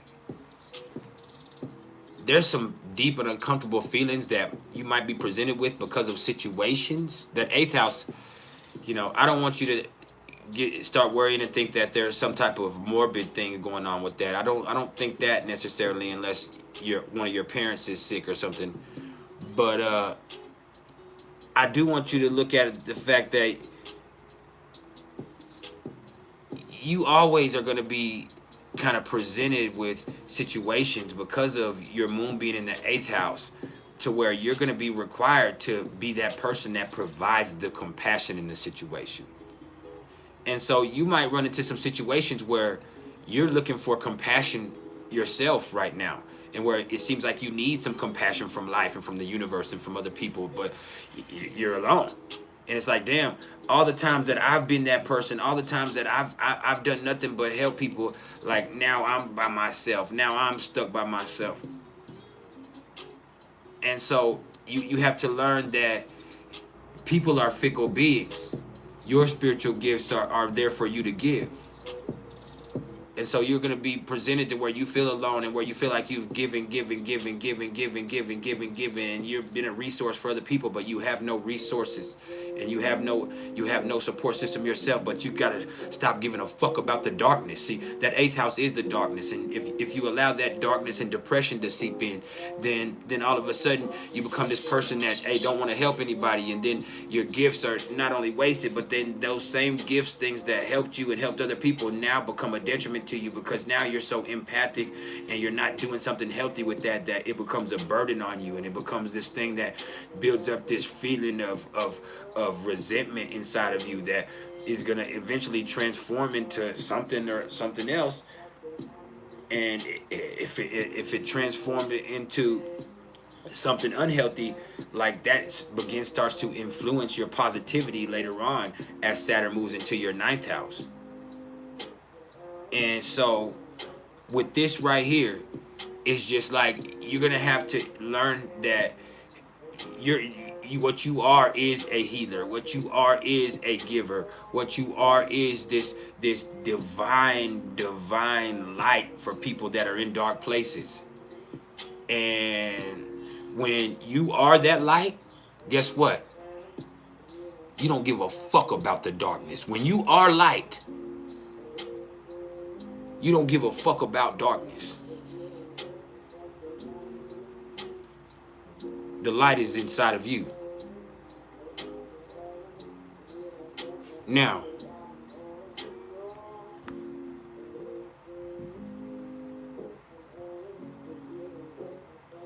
Mr. Graven, was I able to go for you there? Okay, I did. Now, Wallflower, you said you have a Pisces North Node in the 8th. Do I think that will be affected now, and what kind of North Node does that mean? I mean, having a Pisces North Node in the 8th, you kind of got to, first thing you look, before you look at your Pisces North Node in the 8th, is look to where it came from.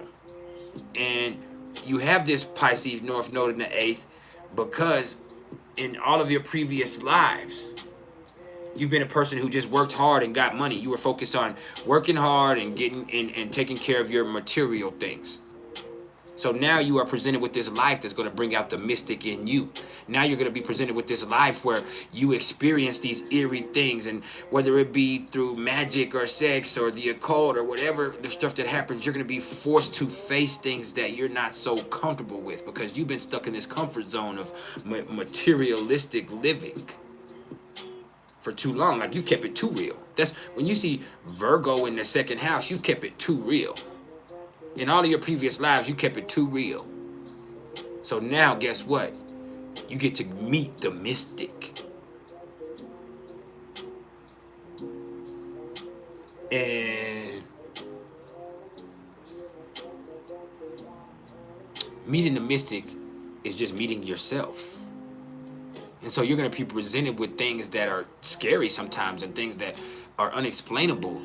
But the thing is, it's just trying to introduce you to something inside of yourself. So there's that. And so with Saturn coming here, there's going to be some scary stuff. With Saturn coming into a conjunction with your Pisces North Node, you might even, this is more, you might be like, you might have some type of occult experience, or you might have some type of thing happen to you to where you're like, damn, like, this shit is real.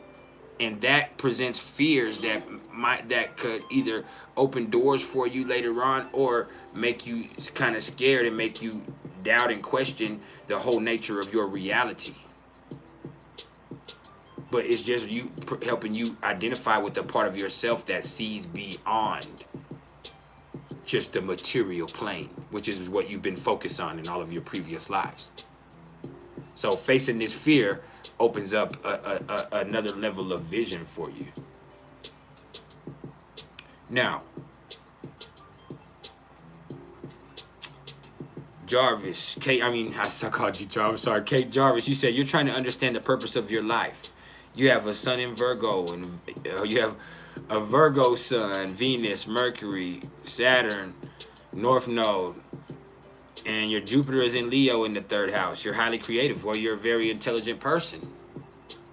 You might be here to be a teacher with Jupiter in the 3rd house, and in Leo, you might be someone who's here to, through your vision and through your analytical skills, you could be an amazing teacher for little kids. And you also have this charisma and this way that you can touch people and this love for learning that could really, really help you out in so many ways.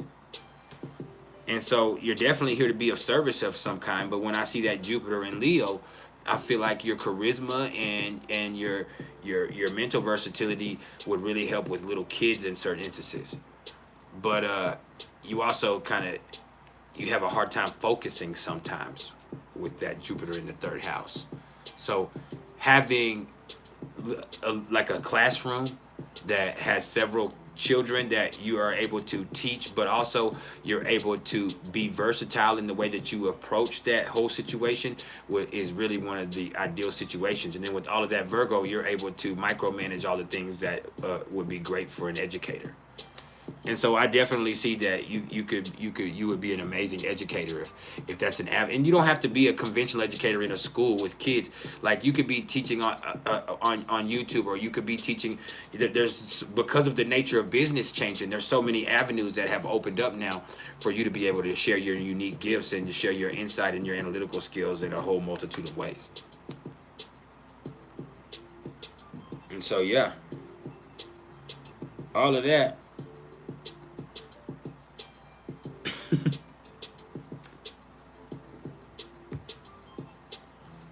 All of that.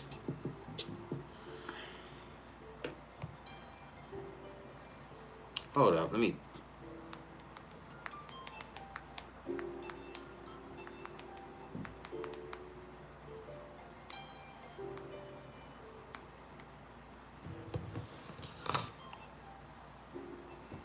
Now.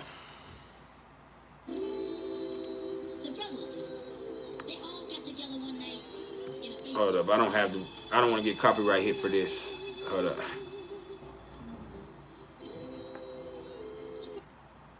I gotta shut that down. But that right there could vibe.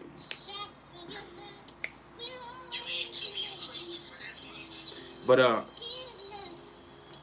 Jackie, your mama told us that you was going through some stuff. I'm glad you back. We love you. You already know you family here. Now, does that say Daltonian waves? Is that right? Did I say that right? Daltonian waves? You said 100% giving everything to the suffering creatures in the world is a slippery slope that will end to your own destruction, where you will no longer be able to help even anyone, not even yourself. Okay, yeah, you're right. You're right, G. Now let me see what else we got. Serafina, you said Saturn is transitioning into Pisces in your 10th and later going into your 11th in May. What's the energy on that? I'm going to talk about Saturn in Pisces on Monday. You're going to have to watch the thing on Monday. Everybody going to be asking about Saturn in Pisces. Don't worry. Like, Saturn is in your 10th house. It's a beautiful place for Saturn in Pisces. Like, you might get a different job or something, but Saturn is in Pisces. Like you might in your spirituality, or you might be inspired to do something different with your life, or take some type of different road. But other than that, this just where like maybe you're inspired to be more ambitious, or just like over this time, like there might just be another avenue that opens up. And then Saturn going from the 10th to the 11th, Saturn rules both the 10th and the 11th. And so with Saturn ruling both the 10th and the 11th, you're just going from good to better. You change your career, then you start making more money. But with Saturn being there in the 10th, it's like you're gonna have to put in the work, and then you're gonna have to do things. And then as you got a new career, it might seem like you're not making as much money as you were before. But over time, and over as Saturn kind of progresses through there, that will allow you to, as you focus more on what you're doing, that will allow more doors to open up, and through the people that you meet, or through your associations, or through whatever happens, through your discipline, or through your work. It all comes together, and you end up doing better on the other end of that. But you have to believe in yourself. And then Mystic Raven Medicine, you said, question, what will Pluto entering Aquarius in the 7th square in your 4th house, Pluto in Scorpio, and Mercury and Venus, what is that Pluto square Pluto? Growth. Just and I mean, you know, it's because this is going to take years, this process. Pluto being, and I have a lot of us have Pluto in Scorpio. They're going to have that square. Even myself, as my Pluto is in my 1st house in Scorpio at 4 degrees. And so next year, starting next year for me, you know, Pluto will really start coming into that square with my natal Pluto. But, you know, right there, that's just you growing up. And you could end up, I want to be honest, with Pluto in that 7th and 4th house aspect, you could see something change in the nature of your relationships, or you could see something change in the nature of in the nature of your family structure. You can see if one of your parents is, you know, older or up in age, if they're still alive, you could actually, you know, experience some one of your relationships change with them. If not, at the worst, you could, at this time for us as we get older, lose the loss of one of our parents. Either way, the nature of our relationship with that square between the 7th and the 4th is going to represent kind of a big time change in our life.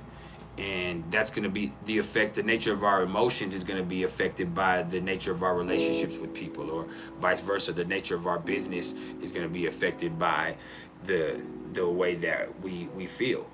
And so just look at it like that. You're learning different ways of relating to people because you're learning different ways of handling your feelings. And that's just a part of growing up.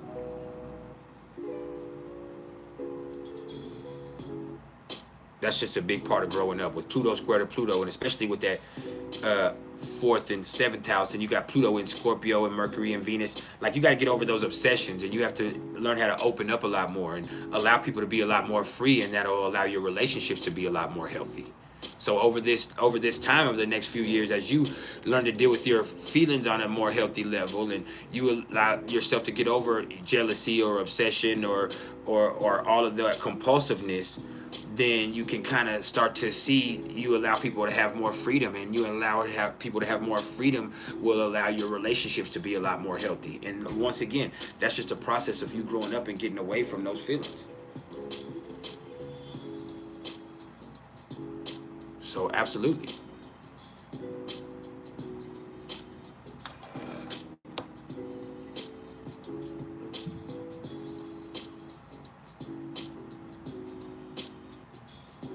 What else we got? Reflection. You said, how can you stop being vindictive of negative, stupid people? Also negative past experiences. Your sun is square to Mars. It gets you agitated a lot of times. You're sure your Pluto in the 11th plays a part of that? Yeah, it does.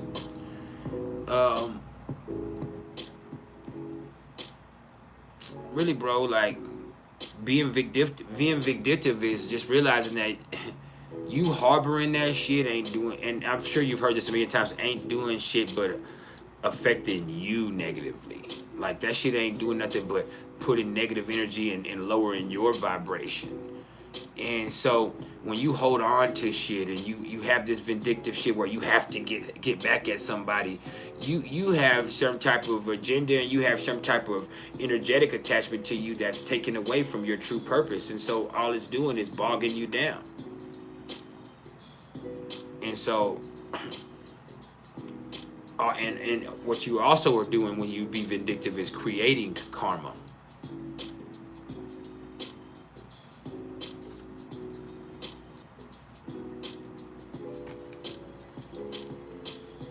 Creating karma.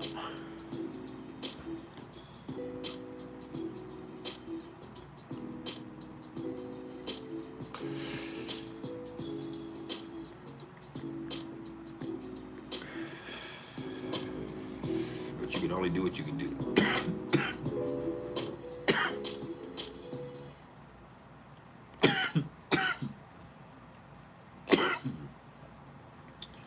Elvira, you said Virgo midheaven, you finally found your path. Full moon on Tuesday. Diamond Henry, you said Pluto scares you. Don't let it scare you, let it empower you. Pluto doesn't have to scare you because Pluto empowers. You got to be willing to make changes, though. If you're willing to make changes, which means you have to be willing to look past your own ass sometimes, then Pluto is always empowering and not destructive.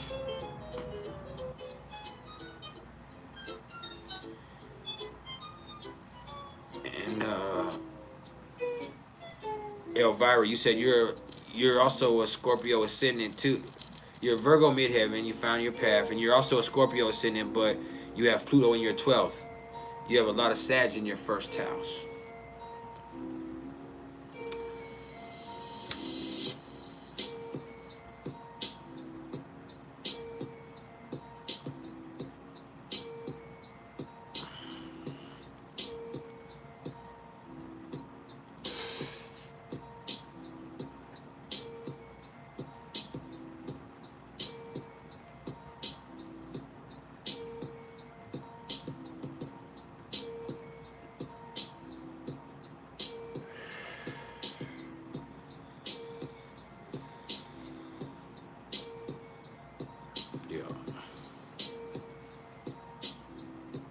Triple Fix, you said Uranus in the 5th house and Sagittarius conjunct your South Node. So you got a wild streak. You got a wild streak to you. No ifs, ands, or buts about that.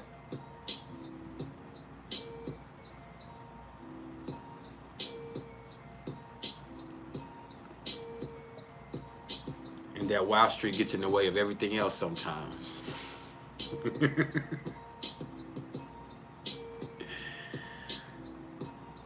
Oh, that's interesting.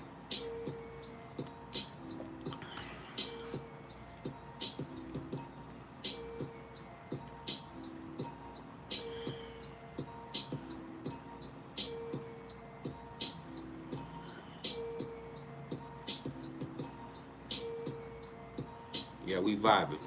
Y'all done with your questions? Where we at?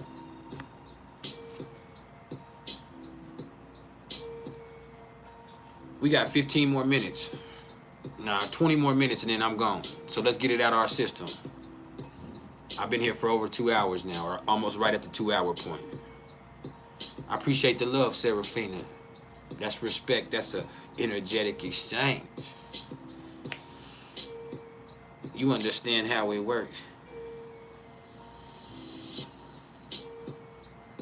My magic been up on the night shift. What you been doing on the night shift? Oh, no. Reflection, you said Venus in the air, Venus in the 8th, square Pluto in the 11th. Well, Venus in the 8th means that, like, you're a very private person and you're very, for one, so it gets in the way of you building, you know, healthy friendships. Like, and another thing, like, with Venus in the 8th, like, you get obsessed with stuff and you get vindictive, like you said. You can't let shit go, and that gets in the way of you just, you know, having these wholesome and healthy interactions with people, and it kind of keeps you from finding your true tribe sometimes. You know what I'm saying? So don't do that to yourself, man.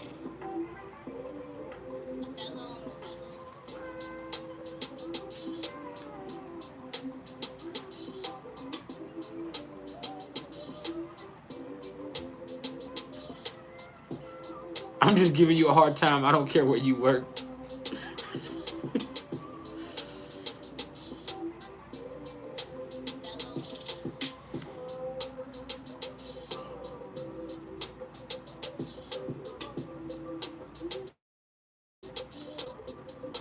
Kenny Pooh, you said Aries in your natal chart is directly between your 12th and your 11th house. Not sure where the 14th degree is, but Saturn is in your first house, but Pisces is in your 11th house.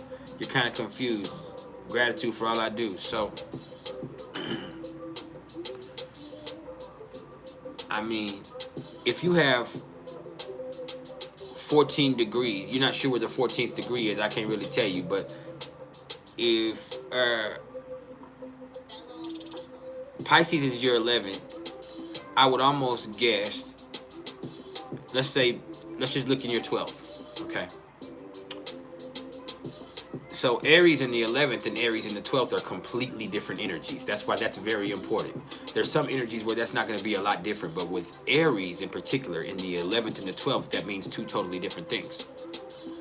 Because Aries in the 12th is going to really look at the things that you do by yourself. And so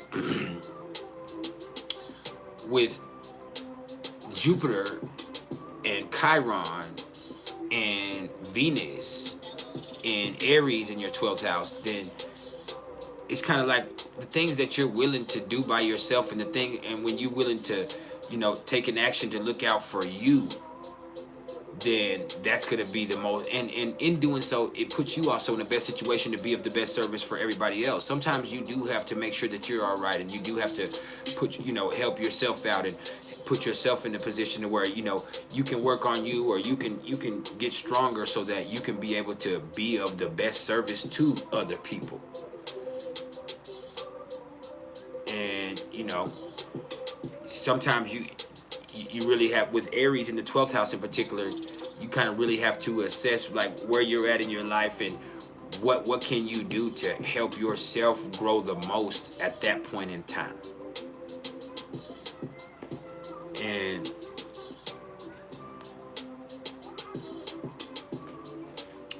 so let's just look at it like that. And with Saturn, coming into your 11th house or your 10th or 11th house in Pisces,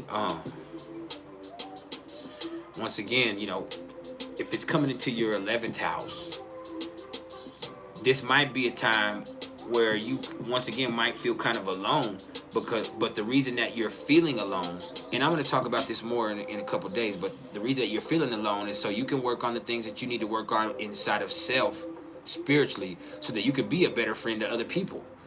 And once you be you can be in a better place, then you're going to attract better friends and you can be a better judge of character. But other than that, you can kind of be involved with people just because that's who you're around or that's what you're used to, and that shit has not always been the most healthy stuff for you. So in the 11th house, it's like, okay, what can I do spiritually to align myself with the type of things that make me feel good but also are healthy? That way I can be the type of person that attracts those type of associations. And so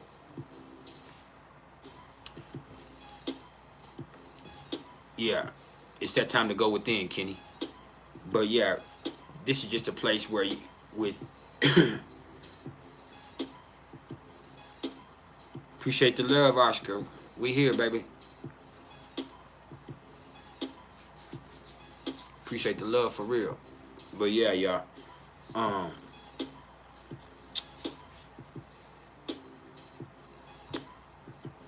Already answered that. And then with Saturn in the 5th house, you get conflicted on what that means. It's hard for you to have fun. Really, I mean, you can look at it any time. It's hard for you to have fun because you always feel like there's work that needs to be done, and it's hard for you to loosen up. Like, even when it comes to vacations or you chilling out, like, you feel like that needs to be planned out, and there has to be a time and space for that. And like, you're the type of person that like you feel like, oh, when I get the work done, then I can chill. But you always have more to do. And so with that, and with Saturn in the 5th house, it's just like it's really hard for you to relax. And just allow yourself to enjoy life. Whoop-de-wop, you on You got Lilith. You got Jupiter, Venus, all that conjuncture Lilith. Have fun. Now, Mystic Raven Medicine, you said, what is Jupiter in the second house in Virgo correlation to your North Node in Sagittarius in the 5th house? Yeah, you have to, well, you got to be willing to gamble more if you want to be able to make more. You know, you got to be willing, you know, not only with that, you have to be, with Sagittarius in the 5th house, like, you got to be willing to try. You have to be willing to put yourself out there. If you're willing to put yourself out there, if you're willing to try, if you're willing to get the experience out the way, then that could pay off. Instead of, you know, with Jupiter in Virgo right there with that square, you know, into that, with you trying to always be conservative with what you have. You know, you being conservative kind of gets in the way of you getting as much as you could have, or you experiencing or having as much fun as you could have, because you're trying to make sure that you don't spend too much or do too much or expel too much. And so you're very meticulous about stuff. And so in your meticulousness, you kind of miss out on the enjoyment or the fulfillment that could come from the situation if you would just put yourself out there, or if you would just try, or if you would just go for the experience. And so even if your prices are this way or that way, don't be conservative. You got to gamble. You got to be willing to try. You got to be willing to be like, all right, you know what, this is what it is. And then you could really see yourself turn a way more heavier profit, or you could just see yourself actually just believe in yourself more, which opens up more doors for you. And even beyond that, it's more fulfilling than everything else.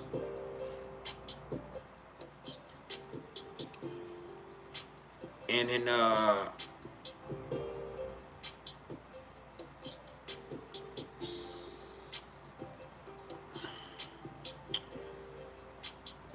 did I miss somebody's shit right here? No. Diamond Henry, you said, can I talk about Aries in the 8th house conjunct Aries, Jupiter? Can I talk about Aries, 8th house conjunct Aries, Jupiter in the 8th house? Be careful about manifestations? No. I don't know. You hear people tell you that bullshit. That's people that don't know what they're talking about. I mean, you just have to be careful that you're not too reckless or impulsive, because it can be dangerous to you. It's not about manifestations right there. That's just like you are very passionate and impulsive. So when you feel something, like you sometimes can act on that intense, deep emotion without forethought, or without you know, taking the time to be conservative as to what you need to do. You know, like with Libra on the other end of that, just look at the other end of that always. With Libra in the 2nd house, without you weighing your options, you just make a decision. You don't weigh your options or weigh what the best is for the safety of the situation. You kind of just go off what you feel. And because you go off what you feel, sometimes you kind of can put yourself into a dangerous predicament that, you know, is not always gonna, it does present you with opportunities to grow and be empowered, but it also kind of can kill you maybe. So don't do that. And in reflection, you said Sun and Mercury and Leo both at 3 degrees. What does that mean? It means your confidence is everything. Your confidence is your competence. But sometimes you get so egotistical, and sometimes you get so fucking big-headed that you ain't ready to listen to what anybody else has to say. Like, everything you do or feel is like very meat oriented, and you're a generous person and you're a cool person, but most of your experiences and your thoughts are very meat oriented. And so if you can't relate something back to yourself, it's hard for you to comprehend it. And then even beyond that, like if it's not something that you yourself are willing to accept, that's not already aligned with what you believe, it's really hard for you to accept it. Having an open mind is not the easiest thing for that.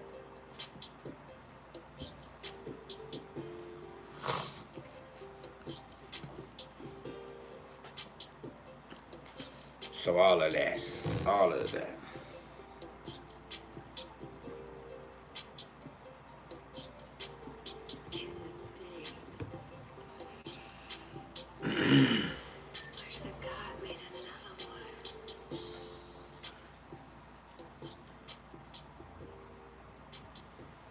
Thank you. We got about 10 more minutes, y'all, and then we gone. So let's get it. Got any more questions? Let's get it out of our system. I'll be back Monday with some Saturn and Pisces vibe for y'all. Jesse, you said, what are my thoughts on Vedic astrology? I love Vedic astrology. I incorporate both.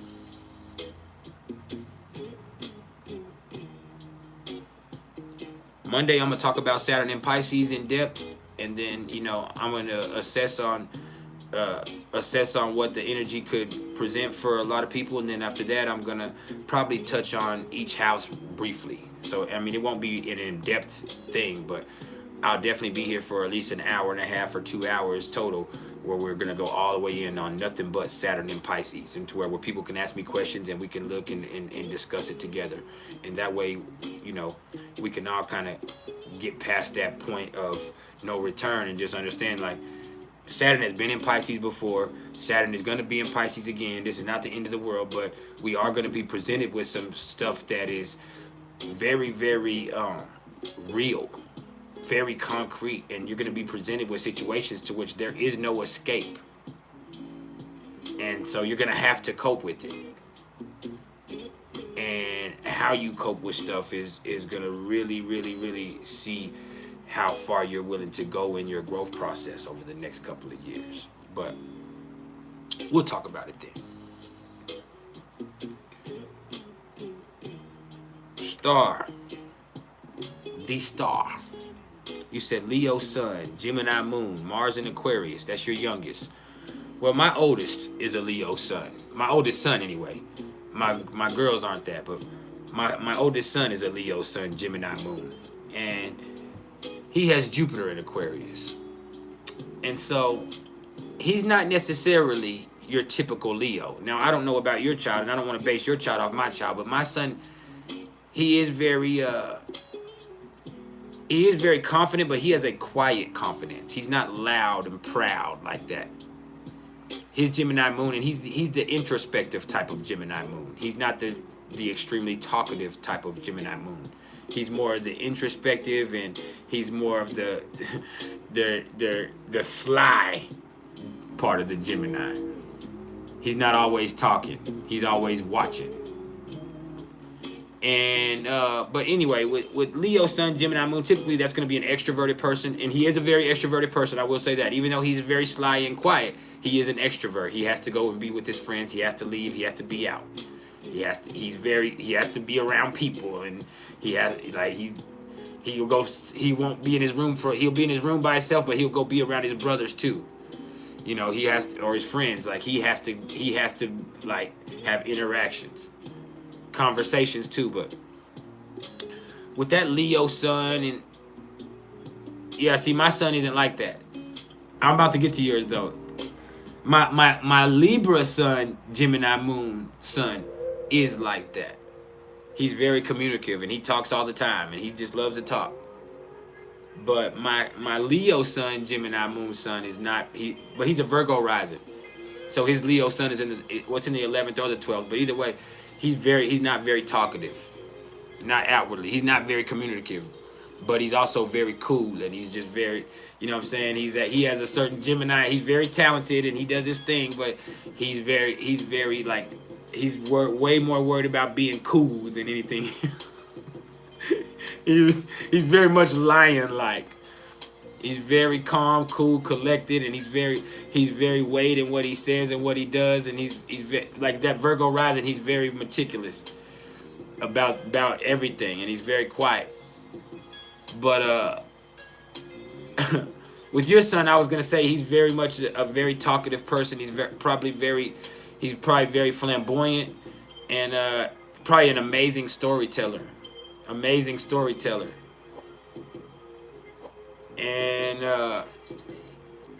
he's probably very expressive. But I would say the Leo Sun is going to keep him from being all over the place, which does help.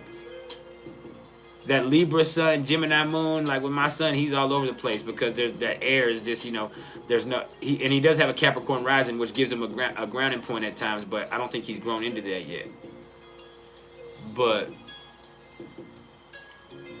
like that Leo Sun, Gemini Moon, he's very communicative. He's probably an amazing storyteller, probably very funny. But he's also, that Leo Sun gives him a calming, it does give him a grounding point to where that other shit is that Libra Sun, Gemini Moon is just like sit down. Hey, Caleb, you caught us at the end, bro. I love you. I'm finna go though in about 5 minutes.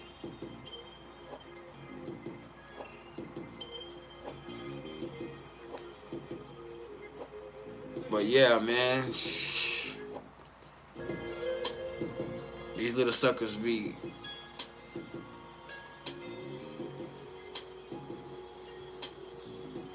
And like my Leo son, Gemini moon son, has just now. He's 13. He'll be 14 this year, but he's really into girls now. Like all of a sudden, just like he is super motherfucking relationship oriented.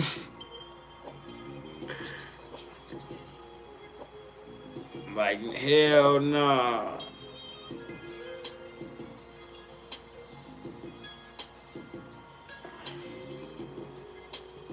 He's a super lover boy.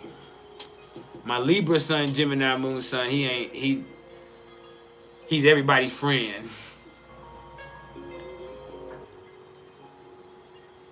But yeah, my Leo son, my oldest son is a teenager now, and he's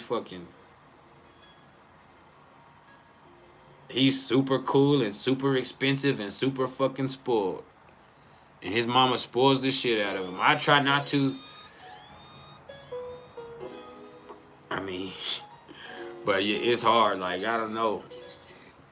I don't know. It's because she's a Capricorn and she like, cause he's the oldest there. Like she always does that with when our daughter was there when she was the oldest. Like she, like really looked out. But like, I was like, fuck that. What about the baby? Hey, we finna go, after reflection, I'm finna go after I answer this question. So, Scorpio Mars, semi-square, a Sagittarius ascendant. Do you mean semi-sextile? Nah. It could be semi-square. It could be semi-square, but, no, that's semi-sextile. Scorpio and Sagittarius can be semi-sextile. I don't know if they can be semi-square, bro.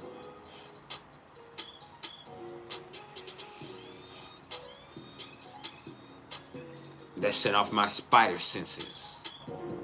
I know the aspects.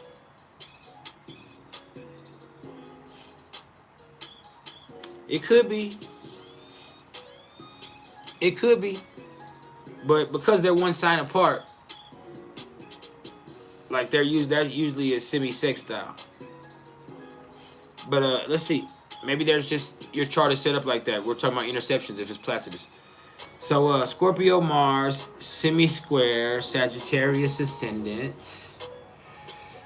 Once again, that's your vindictiveness and your focus and that intense shit that you have going on kind of getting in the way of your positivity sometimes. Like that Sagittarius ascendant is very positive. That's like that's like always being optimistic about the situation, and that's why people really are drawn to you, and people can learn that things from you because you kind of are an inspiration even when you aren't, doing a lot to be inspiring. And so what gets in the way of that is those intense emotions of yours and that vindictiveness and where that all or nothing, where everything has to be, a big deal. Like that gets in the way. So, hey, I love y'all. I'm finna go. I appreciate your love and support. If any of y'all are interested in any astrological readings whatsoever, do not get at me in my comments. No, get at me in my email, which is mr.turner1300@gmail.com. And the same thing goes if you need a numerology reading, or if you just need to get at me, man, just get at me. I love you. I will be back Monday with some Saturn and Pisces vibrational therapy. I appreciate everybody's love and support. We all cool. Some of y'all are family to me, and you know who you are. You know who you are if you family to me. So what's understood ain't got to be explained. Hey, I need some business, y'all. I'm telling you now, I need business. I'm doing really, really, really bad financially. I need to get an attorney, or I'm going to lose my freedom for decades. So I need help. Like I'm telling you now, like any business you want to shoot my direction, any love you want to show me is a tremendous motherfucking help to me. And you know I would do the same. So, hey, I will talk to y'all on Monday about Saturn and Pisces. We done.